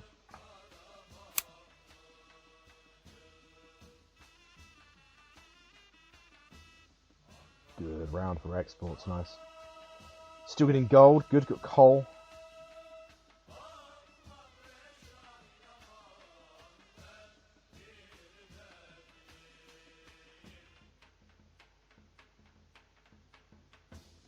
Look at that, that is a record. 1,000 private capital generated in a fortnight just on domestic market sales. Of course, percent of proportion, that includes sales in the areas of the Austrian Empire that we control. And those sales, I would imagine, probably aren't quite as profitable as if it was a part of our metropole. But anyway, yeah, that is a record.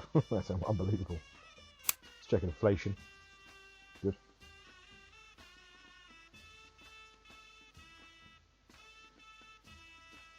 Yeah, incredible round.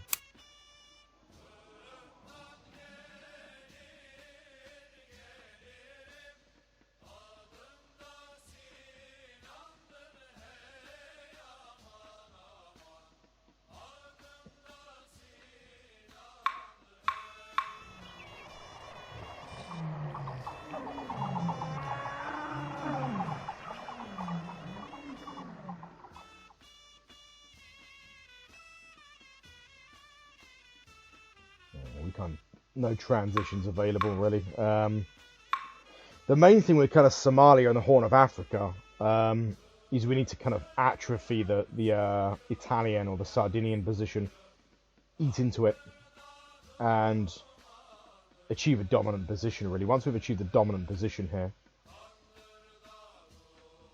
we'll be able to push for protectorate status.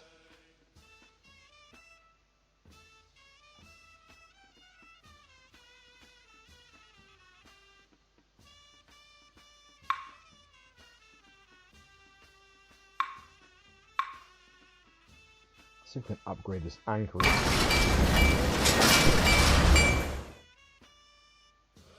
Yeah, we'll do that then. So we're going to anchorage upgrade in Zanzibar.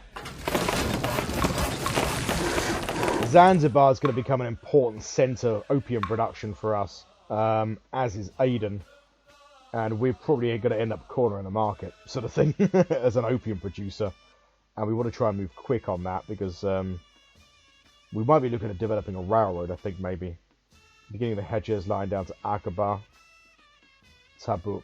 Just do a coastal line all the way down. Connect up Aden. Can you imagine? You'd be able to get a train from Aden all the way to Sofia. That's going to be almost as long as the Trans-Siberian Railway. Not quite, probably, but that'd be quite something. An engineering feat for the ages. That's it. That's all the moves basically planned. In terms of reports, there's naught else that I can see.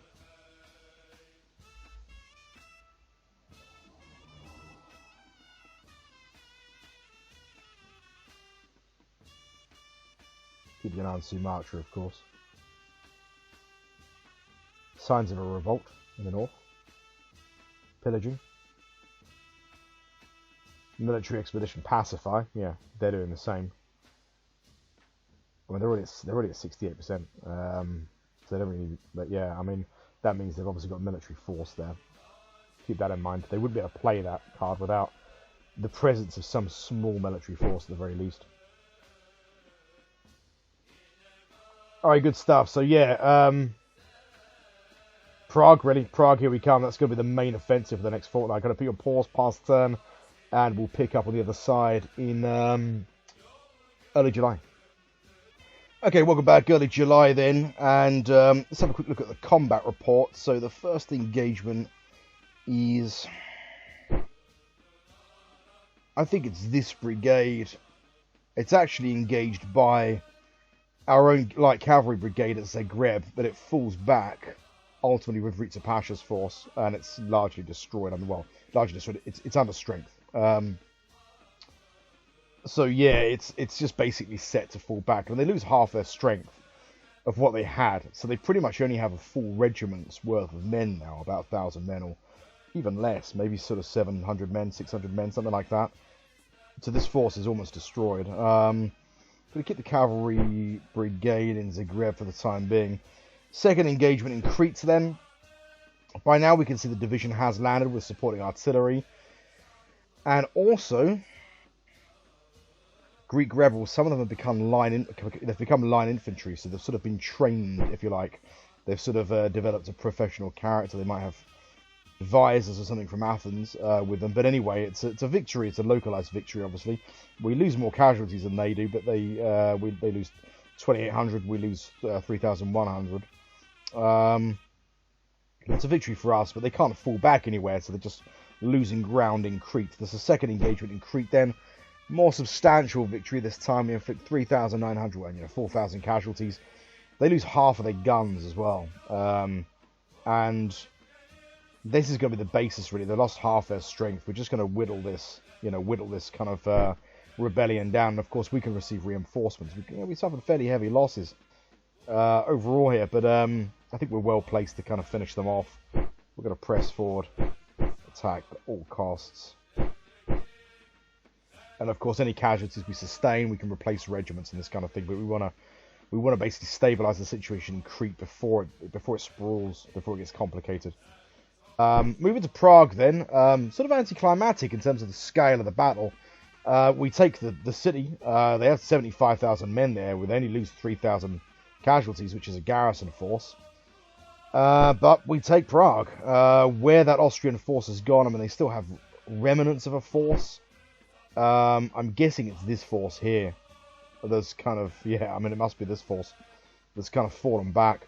I think we're going to hold our position here for the time being. We'll set an offensive posture. Hold at all costs. They have moved a force, a really under-strength force now, into Vienna. They can't take Vienna with that size force. The British have failed to engage them. I don't know what the posture the British are on, but in any case, there's no threat to Vienna. Yeah, in terms of engagements, there's also a couple of engagements at Klagenfurt, which is here. This is where Hussein Avni ends up as he kind of wheels around from Trieste. There's two separate engagements, fairly small actions. Again, just garrison forces. The main Austrian forces appear to just be breaking contact now. They're not committing to a fight. Their morale is likely very low. And same here, when they lose 5,000 men of a force of 25,000, they're falling back. Austrian national morale is at 0. It's failed to recover because we've kept the momentum, the pressure up, and because we're continuing to take significant victory locations. That's all the engagements anyway. 2 engagements at Klagenfurt. Yeah, and that's basically it.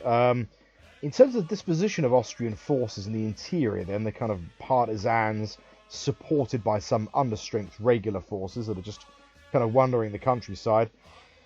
We've re-secured comfortably the kind of west bank of the Danube. They are still besieging. Their largest force in the interior, which is kind of coalesced really, is besieging kind of the east bank against now a quite under-strength garrison force, which is beginning to sustain some losses. It's a 5-day march. Rita Pasha is not activated, but nevertheless, it's only a 5-day march. We're going to try and push him anyway across the Danube. So at the very least, he's in kind of theatre and he can engage Austrian forces. If they try and assault the town, and it kind of dovetails with his arriving, that would be good. We'll see what happens. We're going to press him anyway into kind of Eastern Hungary before Eastern Hungary falls.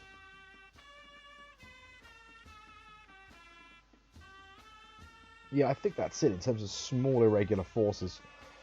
The mixed brigade is besieging Slavonian. They have a small garrison force there. It's not fortified. We could try and assault it.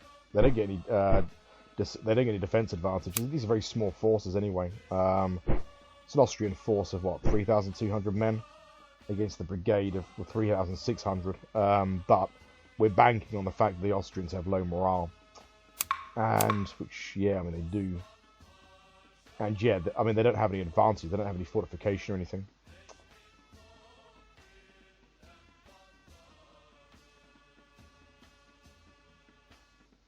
Well, I mean, the only other thing really then, we're going to hold this brigade in place for the time being. We're going to hold this mixed brigade also for the time being in Bucharest. Yeah, the only other thing now, of course, is Ahmed Pasha is activated. And these are the 2 remaining victory locations we have our eye on, really. And that would be most of the significant victory locations in the Austrian Empire controlled. In terms of war score,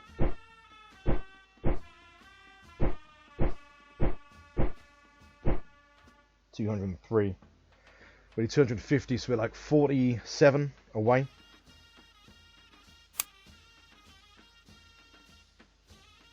Ahmed Pasha's activated. Let's do it.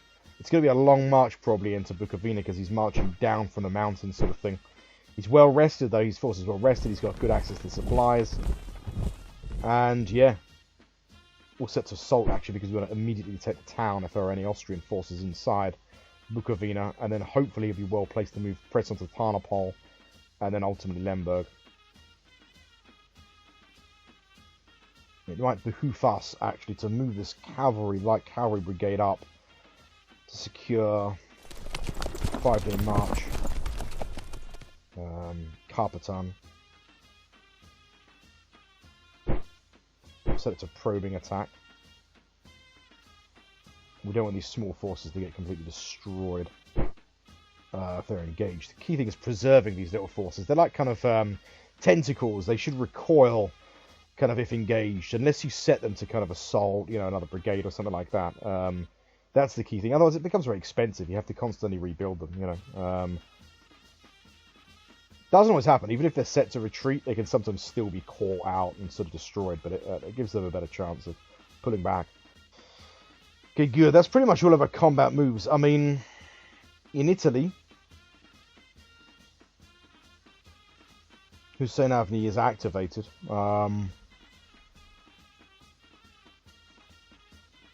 he would receive support if he wanted to move into Stuttgart.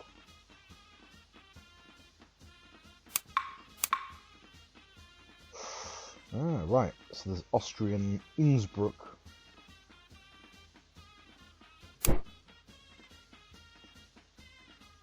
These are the old Ottoman volunteers. They've even got the old names. Yeah, we want that. We don't like the idea of Ottoman volunteers. Let's move to Innsbruck, assault the town. Those Ottoman volunteers, combined with whatever our Austrian forces are there, will be destroyed in the town.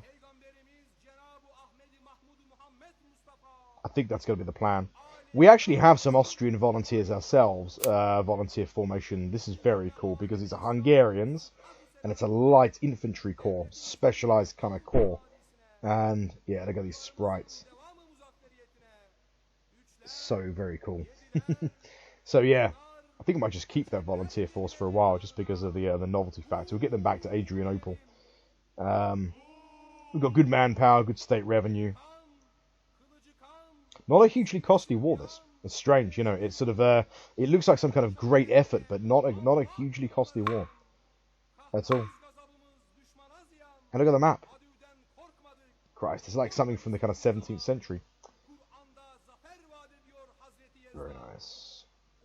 Yeah, we'll move on Innsbruck, and then from there he can move down to sort of Trient or South Tyrol.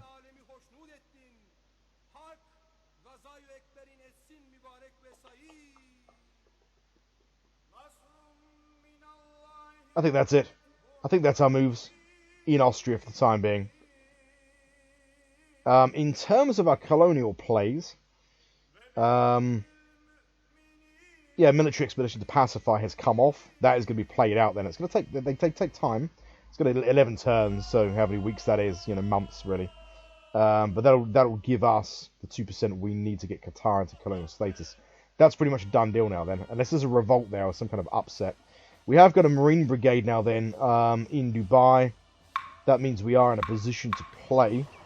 Now we're going to play a couple of interesting cards here. One, so this gives us 2%. Pacify gives us 2% colonial penetration. In addition to that, not in Dubai, but in Medina,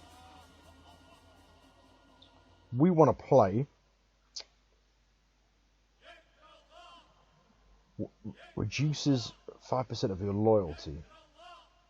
We want to do the opposite. We want to increase loyalty.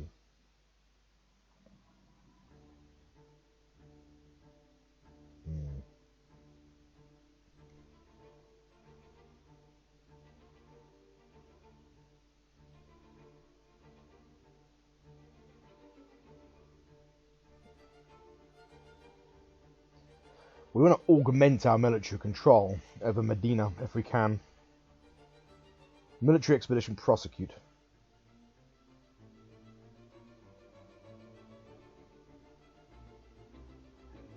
Reduces colonial penetration by 3%. Has 10% chance of triggering a revolt. Minus 25 revolt risk base. Decision will average augment 15% unit control in the area if played. That's 40 state revenue. We're going to do that. Very good. And yeah, the expedition has come off also in Aden. That'll take time to play out. Yeah. So we're on the path really for sort of full colonial status for the Arabian Peninsula. It is, it's something that takes time. 45% in Zanzibar. First opium field has opened. Very low yield, as you can imagine. One of the problems sometimes with these colonial regions is actually just the size of the population. Countryside population 225, urban 258.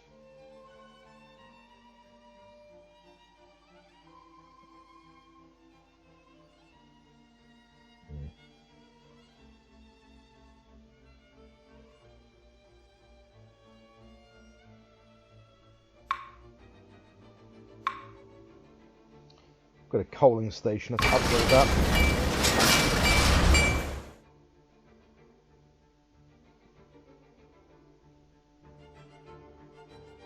No, we can't, we might be limited in terms of what we can build until it becomes a proper sort of colony.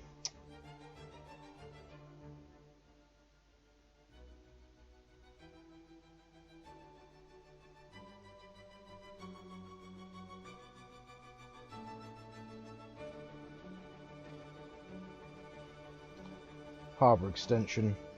We've got a problem with manufactured goods we might actually be consuming, because we're basically feeding the Austrians in a sense, because we destroyed their industrial economy. So I think actually even the domestic market sales would probably like to be very good indeed. Right, let's have a look. So at no exports, our manufactured goods.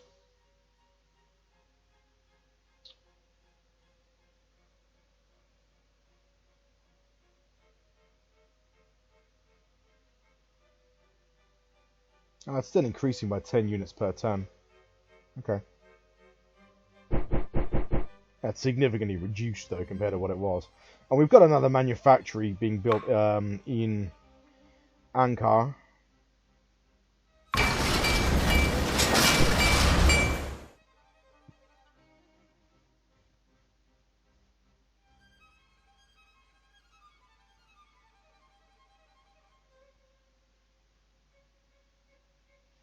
Yeah, we don't have the capital yet for anything else, I don't think.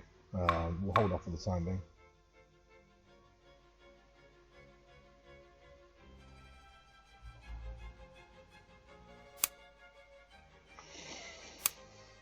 I can't listen to this piece of music without thinking of a car advert that used to be on when I was a kid. Advertising really ruins music, doesn't it?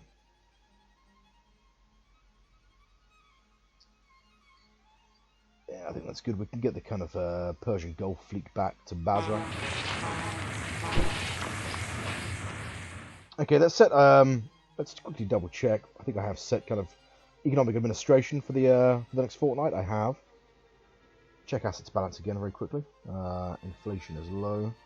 One thing I have noticed, we don't get this on our regional census because it's not a formal part of our territory. But I was just having a look at the manufactories before I unpaused that we control in Austrian territory, looking at what ones we might destroy and so on. And I looked at Zagreb and I thought, oh, there's a cereal farm, we'll open that up. And I can't. There's a strike in Zagreb. So yeah. That's interesting. We need to keep an eye on that. We're going to keep that brigade there for that reason.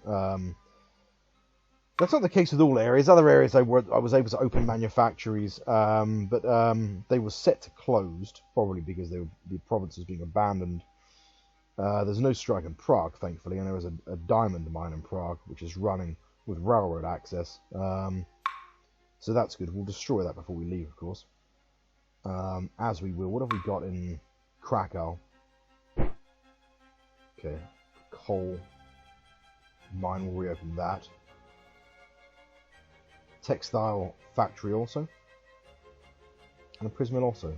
We have chemical plant. My god, an oil field, an actual developed oil field. Producing 7 units of petroleum. We can have access to that though. Extraordinary, we do. Let's check our... I appreciate this is going to be probably quite a long video, by the way, but I figure that, given that it's been such a long time, why not? We'll do a bumper episode and...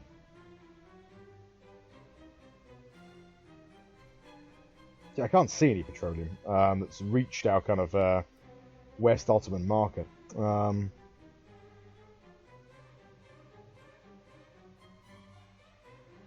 It's probably due to the presence of Austrian forces, actually. Scattered through here is meaning that we can't get the commodities back. But that'll be dealt with fairly shortly anyway. So yeah, Rita Pasha's moving over, and once he resecures Eastern Hungary, we can move out north to Presburg, and then he can take Troppau, I think.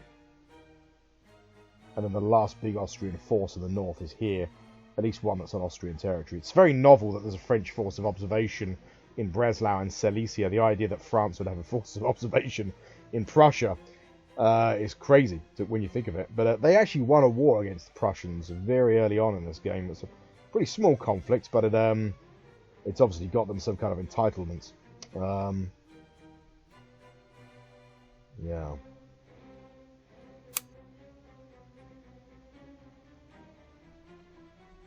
The Prussians are bringing forces, by the looks of it, into Silesia. I'm a little bit anxious about the Austro-Prussian war and what it will mean. You know, what if something like whoever controls Prague or something daft like that triggers into a war with Prussia? That would not be good. That would be comically bad. But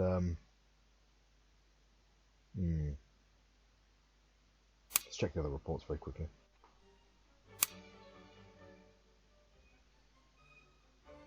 Importing huge amounts of coal at the moment. Again, more than 1,000 private revenue from domestic market sales. Heavy turn on imports. I guess that's coal and a little bit of gold.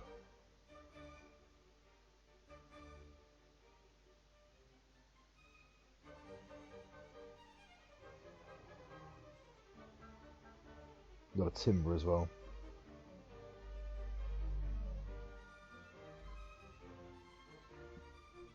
Yeah, coal and gold. Good round for gold imports. That'll beef up the state exchequer in the next sort of month or so.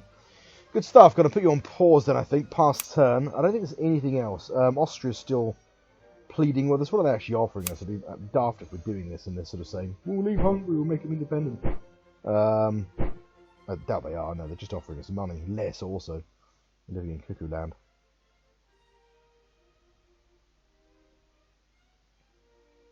Yeah, no other reports, I think, that I can see that are problematic or anything. Abdulaziz is still a happy man on the throne. Colonial cards played. Persian Gulf fleet going back. Let's check the main fleet. 2 days from Constantinople. Okay, how long has it taken them? You know. Okay, I get that the weather's difficult in the Bosporus. Roll on sort of steam-powered iron and steel ships, right? Okay, I'll put you on pause. Past turn, early July. We'll pick up on the other side in late July. Okay, welcome back then. Late July, and this is almost in the bag. This is almost over, this war. So, okay, well, let's start off with the military reports. We're not quite there yet, but we're, you know, we're close to securing what we wanted, which is an end to the war this summer. First engagement then is Prague. Much smaller Austrian force than I had imagined. We inflict 2,000 casualties, take 1,600 prisoners against really what is only the garrison. Prague is not fortified. Keep in mind these northern German cities are no longer, for the most part, fortified unless they happen to be on the Russian frontier or the immediate frontier with Prussia. But yeah, Prague, which would have once been probably a fortified city, is not anymore. Second engagement then is the destruction of the cavalry brigade, the Landwehr brigade. Is it cavalry? No, sorry, infantry. Landwehr brigade, which was in West Hungary. Rita Pasha gets to the East Bank. There's nothing there. I think that force has fallen north to Presburg. So the kind of Austrian forces are concentrating around here. They have sort of, in a weird way, enveloped and encircled Prague, but that looks much worse than it is, given the sort of nature of Austrian forces, you know, given what they really have, frankly, and for the plans we have for them at that. Peter Varden then was Slavonian. This was the kind of mixed brigade conducting an assault on the town. That came off. We suffered 600 casualties, inflicted 2,700, 1,600 of which are prisoners. Yeah, comfortably retook the town. No real problems there, no real dramas, and yeah, that's that brigade doing exactly what it's built for, doing nice rear echelon stuff, dealing with small forces. You know, imagine having to detach a corps, an entire corps, to do something like that. Would have been sort of extraordinarily tedious. Yeah, job done there, really. And really, this area now looks secure. Really, Croatia, Dalmatian coastline, even Transylvania for the most part, with one blot on that record, which is a really small one. I mean, it's the remnants of a brigade, really. At this stage, these forces are so small that crying out loud, they're just kind of brigands, you know. In any case, we have a kind of a mixed brigade in Bucharest. They have a more substantial force in Moldavia. We'll keep an eye on what happens with that, but we're going to conduct actually a conservative attack, 5 days. This larger Austrian force moves towards Kronstadt. They'll obviously break off. Hopefully that force will be completely destroyed. Anyway, next engagement then is the continuing fight on Crete. Again, it's a victory. We compel them to break off. We don't suffer any casualties. For the most part, ranged casualties. I would suggest this is an artillery barrage then. We inflict 2,800 casualties. We also receive some prisoners. We're whittling this kind of force down, which was, what, 12,000 to begin with? It's now 4,900, minus, you know, scratch nearly 3,000 off of that. And an additional engagement on Crete then destroys one of the regiments, inflicts another 500 casualties. We take heavy casualties here. And presumably it's their assault casualties, or presumably it's the remainder of their artillery. You know, who knows? Maybe we're sort of forced through some kind of bottleneck or ravine. But we, you know, not a great exchange rate in terms of casualties, but it sort of doesn't matter. We're whittling them down. Furthermore, of course, we can receive replacements. They cannot. We're going to keep the pressure up. I think attack at all costs. And I think probably, unless we have a reverse here, that revolt will be subdued this round within the next fortnight. So it's a 6-week kind of, you know, revolt, I suppose. That's good. We don't want it to linger on for months and months, and these things, of course, that can happen. After Crete, then, is the attack at Salzburg. Now, there were substantial forces in Salzburg. No sign of them. Maybe they slipped out. Maybe they just fell apart. I don't know. It's really hard to sort of tell. We don't receive any prisoners in the action. But we do, we inflict 200 casualties. And, in fact, hang on. A garrison force. This must have been a garrison force, because we had no garrison forces in Salzburg.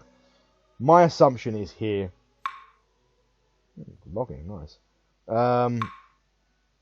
Must be that we captured a garrison force, so that a garrison force flipped as our force moved in, and then was engaged by light cavalry reconnaissance forces and was badly defeated. If I click, I mean, there's no record of any garrison forces here. We don't have any garrison forces in our main army. If we did, it wouldn't be able to move anywhere. So I can only assume this is a garrison force that kind of takes the side of our army as we move in.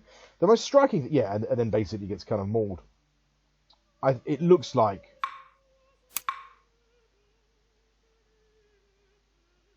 Let's have a look at the names. Reserve Corps.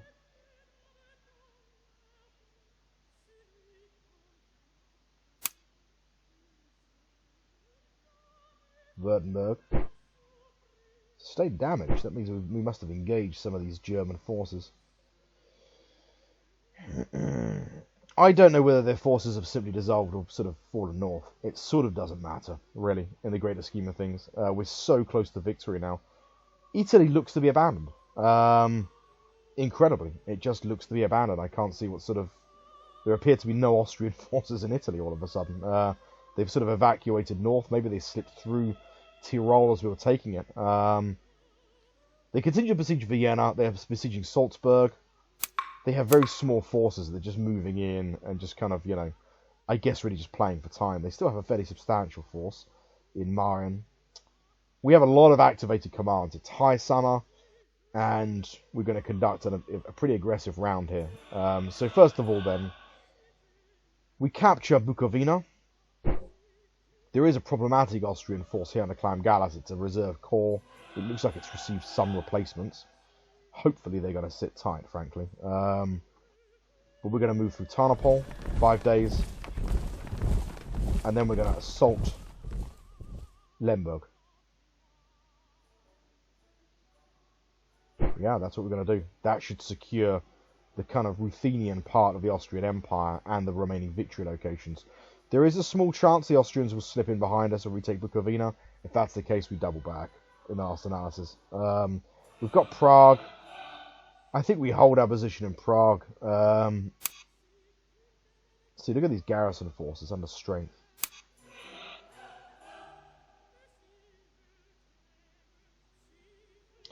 Okay, we're going to force in Krakow. There don't appear to be any Austrian forces to the north here. There doesn't appear to be anything that can threaten Krakow, and Krakow's fortified, and we've been sitting tight there for about 6 weeks now. So it's given a bit of time for us to be able to organise some kind of civil defence amongst, you know, the local population that maybe have gripes with the formal authorities. We could exploit that, you know, unions that maybe are on strike and stuff like that. We can make the most of that. So we could try and kind of organise them to our benefit. But anyway, we're now going to move into Chimnitz or Marin. Yeah, Umnitz or something. This is fortified, actually. The idea really is to engage this large Austrian force here and inflict as much damage as possible. So Abdul Karim is supported here by Bayezid Pasha. That's good. Now, what do we do here? Mehmed Pasha's activated. I think we push on to Verona. We conduct an assault on Verona. It is fortified. And then on to South Tyrol. There's a pretty good chance of Austrian forces moving down into Salzburg here. But Hussein Avni, we're going to conduct a campaign to lift the siege of Salzburg. And then we're going to push all the way through to lift the siege of Vienna.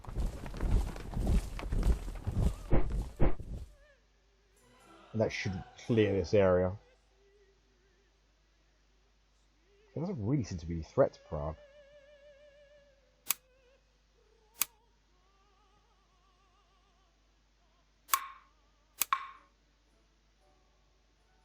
Can we take Munich?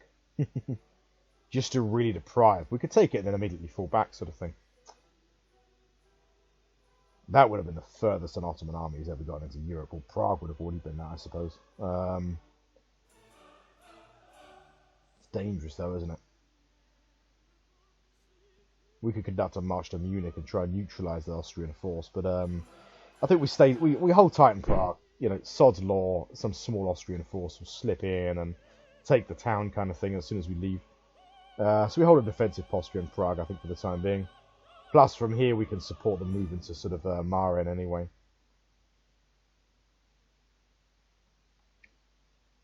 Yeah, that's pretty much it. We take Klagenfurt anyway. A cavalry brigade from Zagreb. What's the state of this?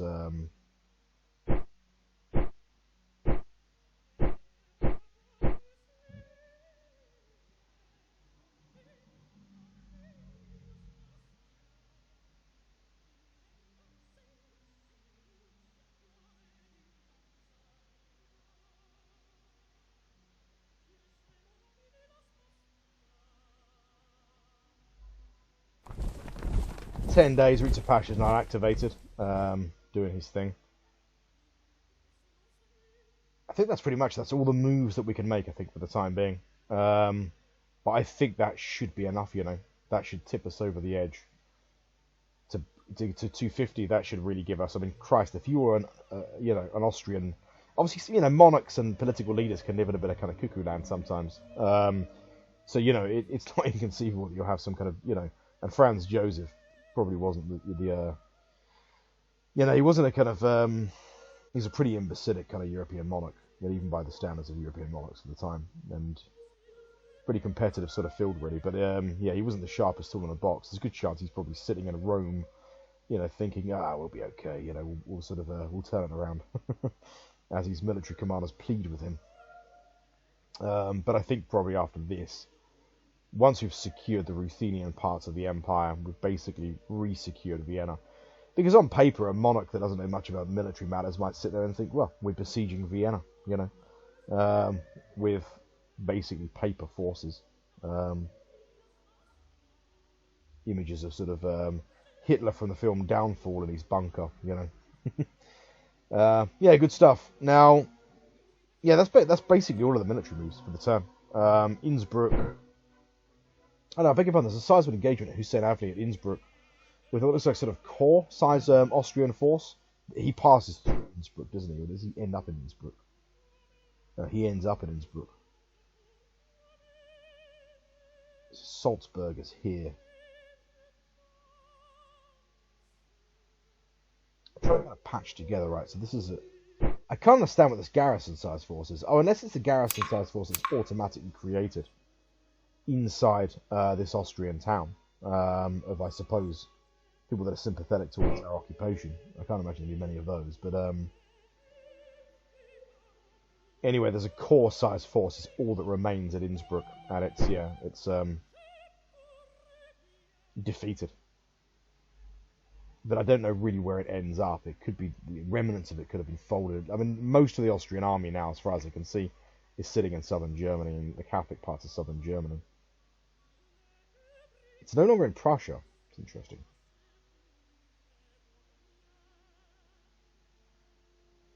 Okay, we'll keep the pressure up on Crete anyway. Let's check the rest of the reports. I think I've already set economic admin. No, I haven't. I lied. No, I have for the most part.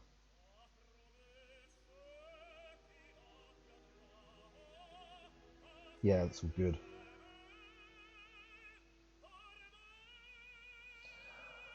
Assets balance looks good. Huge amounts of state revenue. Of course, we're collecting taxes in places like Vienna and all this sort of thing, which is nice.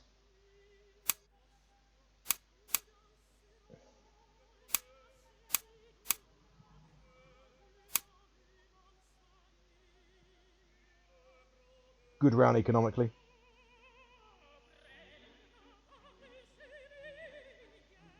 I mean, imports for the most part are still outstripping kind of exports. We're consuming a lot of coal. I suppose it's probably because we're actually having to power the Austrian rail network. I mean, huge tracts of the Austrian rail network is now essentially administered by us, so it draws its coal supply from our kind of national deposit, which is a bit irritating, really. And we benefit from it, to be fair, logistically. But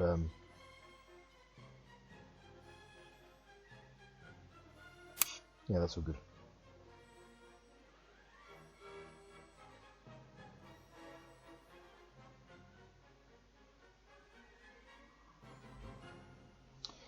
Well, let's have a quick look. So the colonial card wasn't successful. The attempt to prosecute a kind of pacification campaign did not come off. We'll play that again.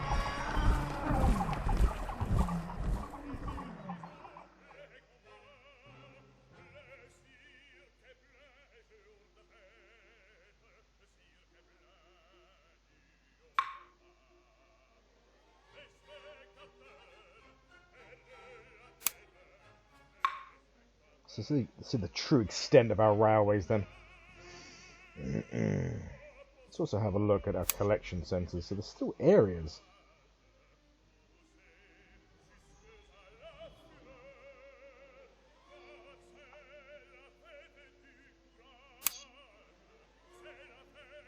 Antep, I suppose.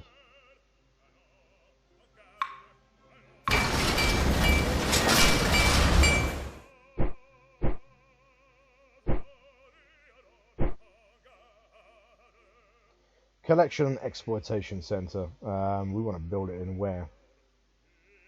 Antep, I suppose.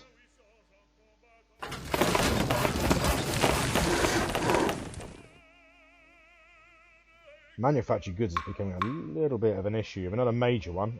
We're just not making very much per turn because obviously we're having to sell huge amounts on the domestic market. We get capital for it.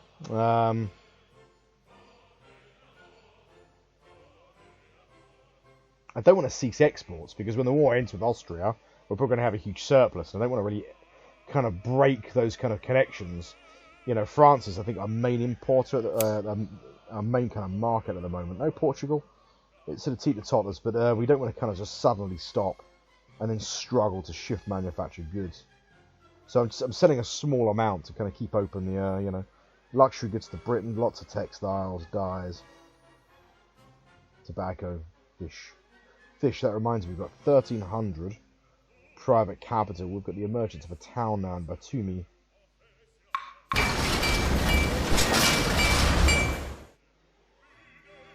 Are we able to build? No, we might be at the limit of how many fishing ports. At a certain point, you've kind of stopped building too much of the same thing. That's okay. There'll be more availability later on.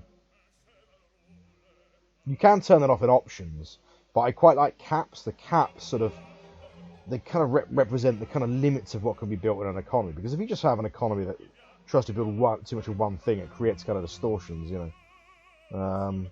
No, we won't build anything just this time. We've got 1,300.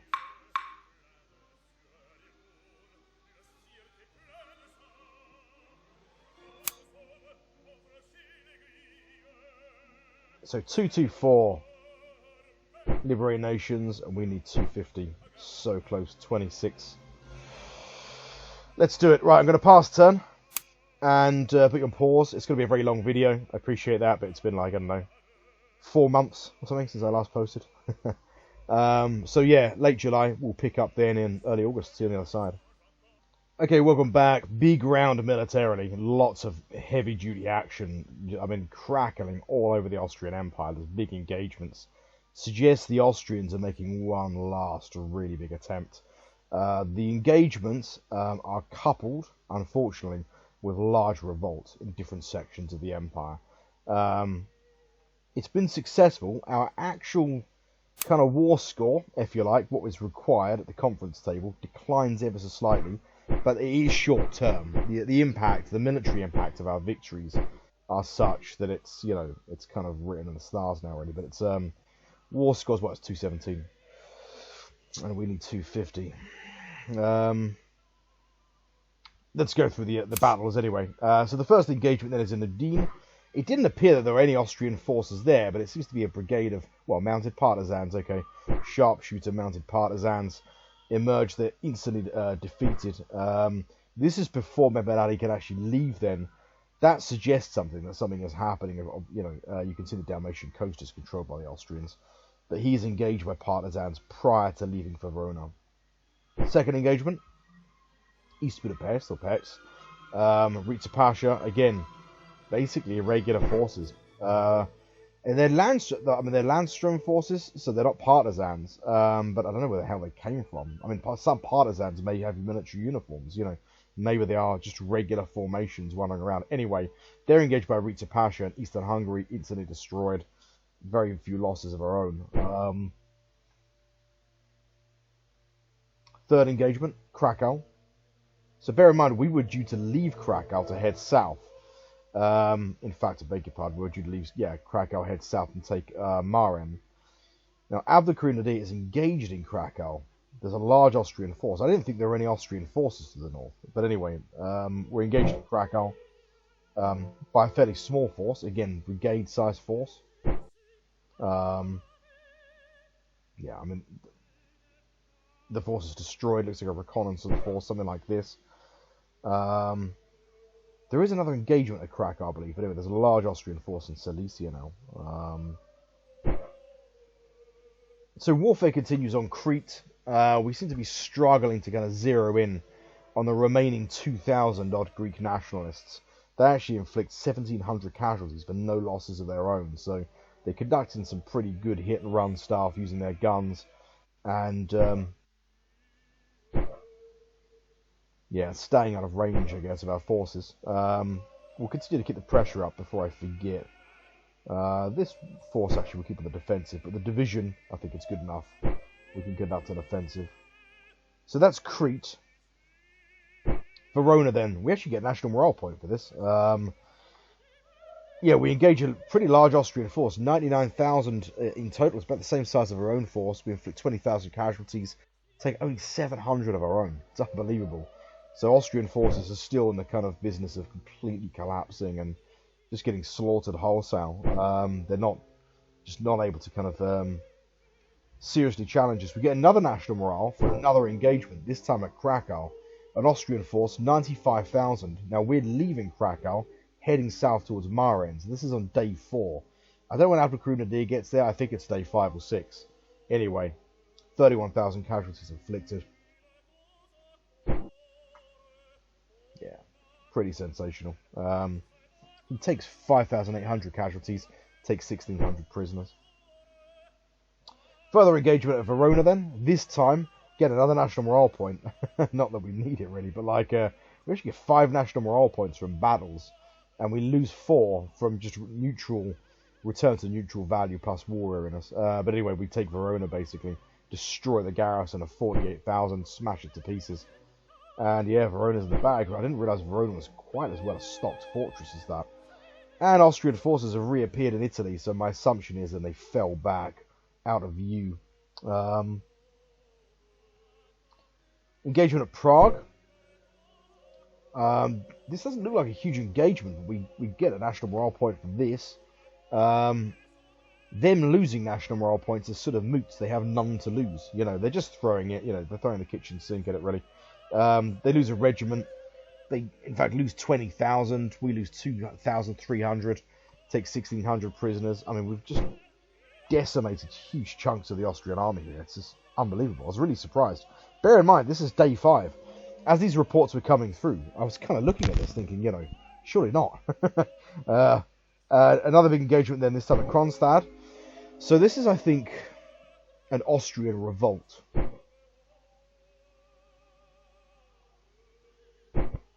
They look like regular forces, unless they're being snuck in. They're maybe a reconnaissance force from this kind of Clan Gallus's force in Moldavia. Anyway, I mean, it's a victory. But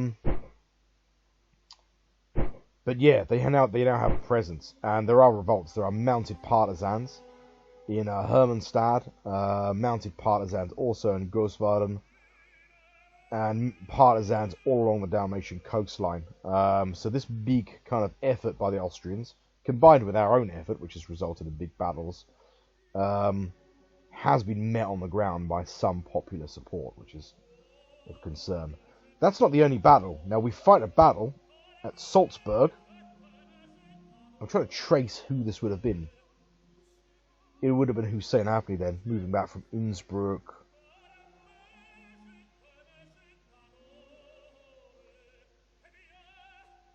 Yeah, it's Hussein Abni moving from Innsbruck, and he's engaged not by an Austrian army, Bavarians. And of course, Bavarians are not going to have the same crippling penalties that Austrian forces have. You know, Bavarians, they're, you know, pretty sort of, didn't realise they even had an army that large. When they're fielding an army of 78,000, they move into Salzburg with, it's a stalemate, even though we actually outnumber them. And their commander's pretty raw as well, but he has some interesting characteristics. It looks like he's a pretty good artilleryman, and he's a sort of promising prospect. He's only a 2-star, so they would have received the command penalty.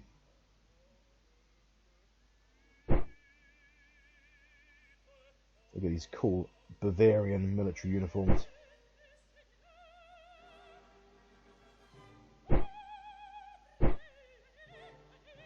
Very cool. Such a man-child. But yeah. Anyway, it's a stalemate. It's not the only engagement. It's a stalemate insofar as both forces stay in the field. We inflict 18,000 casualties, take 8,700 of our own. And because there's an additional engagement, we can say that really that's the first opening engagement. Both forces remain in the field. The second engagement is not so kind. On the Bavarians, they lose a regiment and another 8,000 casualties. We take 1,600 prisoners. We only lose 1,300 men. So the second engagement on day 7 is more kind of conclusive for us, and we inflict a defeat on the Bavarians. Yeah,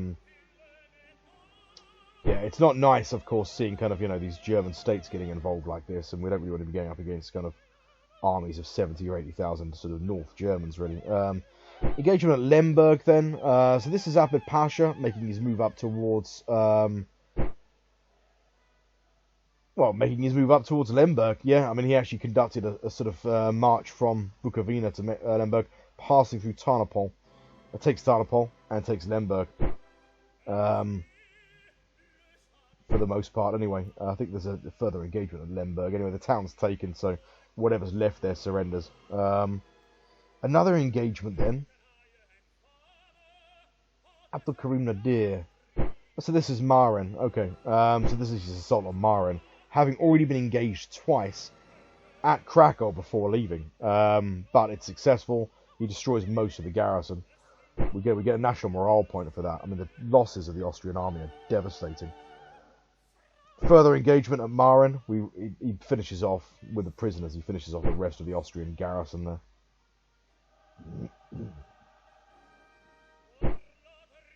Lemberg then. Remainder of the garrison taken up by Ahmed Pasha. 6,400 men. He only loses 100 men. Takes 3,200 prisoners. That is Lemberg in the bag. Verona.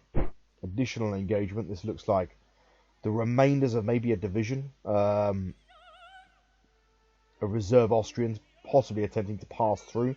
Maybe the Austrians hadn't anticipated that Verona would fall or that we'd move into Verona. So I guess they're trying to transit forces through. That force gets completely destroyed.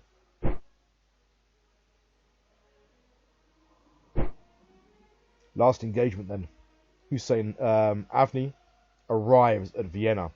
Unbeknownst to me, the Austrians are actually making a much bigger effort in terms of paper strength. They only had 33,000 men in Vienna. They've got an admiral there, like, you know, they've got these naval officers. It's absolutely bizarre. 2 kind of lieutenant generals. But look at the number of elements they have. 4 military police elements, 2 HQ asset units. I mean, they've got all of these mixed forces. It's clear that if you were a kind of monarch that didn't know much about armies and you were looking at paper strength, you know, again, think Hitler in kind of Downfall in the bunker, you know, looking at these paper units. This force would look really substantial. The net result of this, of course, is you have lots of regiments that probably they're only really 100 men or 50 men or something like that. But on paper, they are regiments. And the net result, of course, is just wholesale destruction of many, many Austrian regiments. I mean, I don't think of anything like this. Anything like this is extraordinary. But they actually only lose about 6,000 men. We take 22,000 prisoners, though. That force, by the looks of it, then, would have been completely destroyed. Yeah, quite something. And that's pretty much the last big engagement of that round. Really intensive round. Now, we actually lose a small amount of war score, but that's because we're losing national objectives because of the partisans in Spalato. We're going to have to move some forces to deal with that. Also, partisans at Hermannstadt, for example, means that we actually lose a couple of national morale objectives. They're not places that are going to be problematic to take back. But these partisans and insurgencies aside, unless this sprawls and spirals into something more odious, shouldn't matter too much, because the Austrian army has been laid waste to. Their combat power is 56, so it's about half of what our army is. It's probably less than that. I mean, that's just raw combat power, not taking into account morale or anything like that. Their situation is completely hopeless, and we're on the cusp of just a sensational and historic victory. We're not quite there yet. One of the reasons I kept playing on a little bit, and this video is especially long, is because I kept thinking, probably next turn we might just have enough points. I'm going to have to end the video here. And yeah, we're going to be looking at securing peace. We've still got a couple of months of summer left, really. But we're going to be looking to secure peace with Austria probably in the next 4 to 8 weeks. But yeah, a summer of just sensational campaigning, really. And look at the map. It's like something from the sort of, you know, it's like something from the 1600s. Absolutely incredible. We pretty much control most of the Austrian Empire. We don't really want to be here for a long time, though. If these insurgencies and revolts tell us anything, this is going to be an absolute pain in the arse, especially come autumn and winter, when we're going to have to start moving brigades around in kind of torrential rain and, you know, sort of knee-deep snow and this sort of craziness to try and counter insurgencies. Everything's going to become difficult. So the key thing in the short term is we're going to be moving forces into place to basically deal with these partisans, re-secure these victory locations, and really on that basis we should really have enough now, I think. I mean, supplies are good. Maybe press down, take Rome. I mean, we won't hold Rome, but Austria would lose it. Yeah, Hermannstadt and Spalato, they need to be retaken. Lemberg is pretty safe, so maybe we move Ahmed Pasha down to hold Bukovina against any kind of Austrian incursions. But we're close. We're very, very close. I mean, bear in mind that even if we have that, even if we have the number of points, even if we have 250, and we press Austria, it's not mechanical. It's not a mechanical game. Austria might just say no. They might just keep saying no. So that's the depressing thing. We can keep saying, we keep pressing for it. It could take months, could take a year. The hope is that the situation is so hopeless, so futile, that as soon as we have 250 or more points, we could press at the conference table. They release Hungary as an independent entity. And if they accept that, that would be sensational. It would be a huge boon for us. And it would, kind of 15 years into the campaign, it would hold us in a really good stead going forward really into the 1870s. But I'll leave it there. Sorry, it's been a long time since the last video. This is probably going to spend the whole night uploading, so you won't get it until tomorrow anyway. But we'll pick up in the next video where we are in early August then. And so I'm not going to leave it 7 days. I can promise that. I've got a lot of free time in my hands now. But I'll give a day or two just to think about kind of what to do and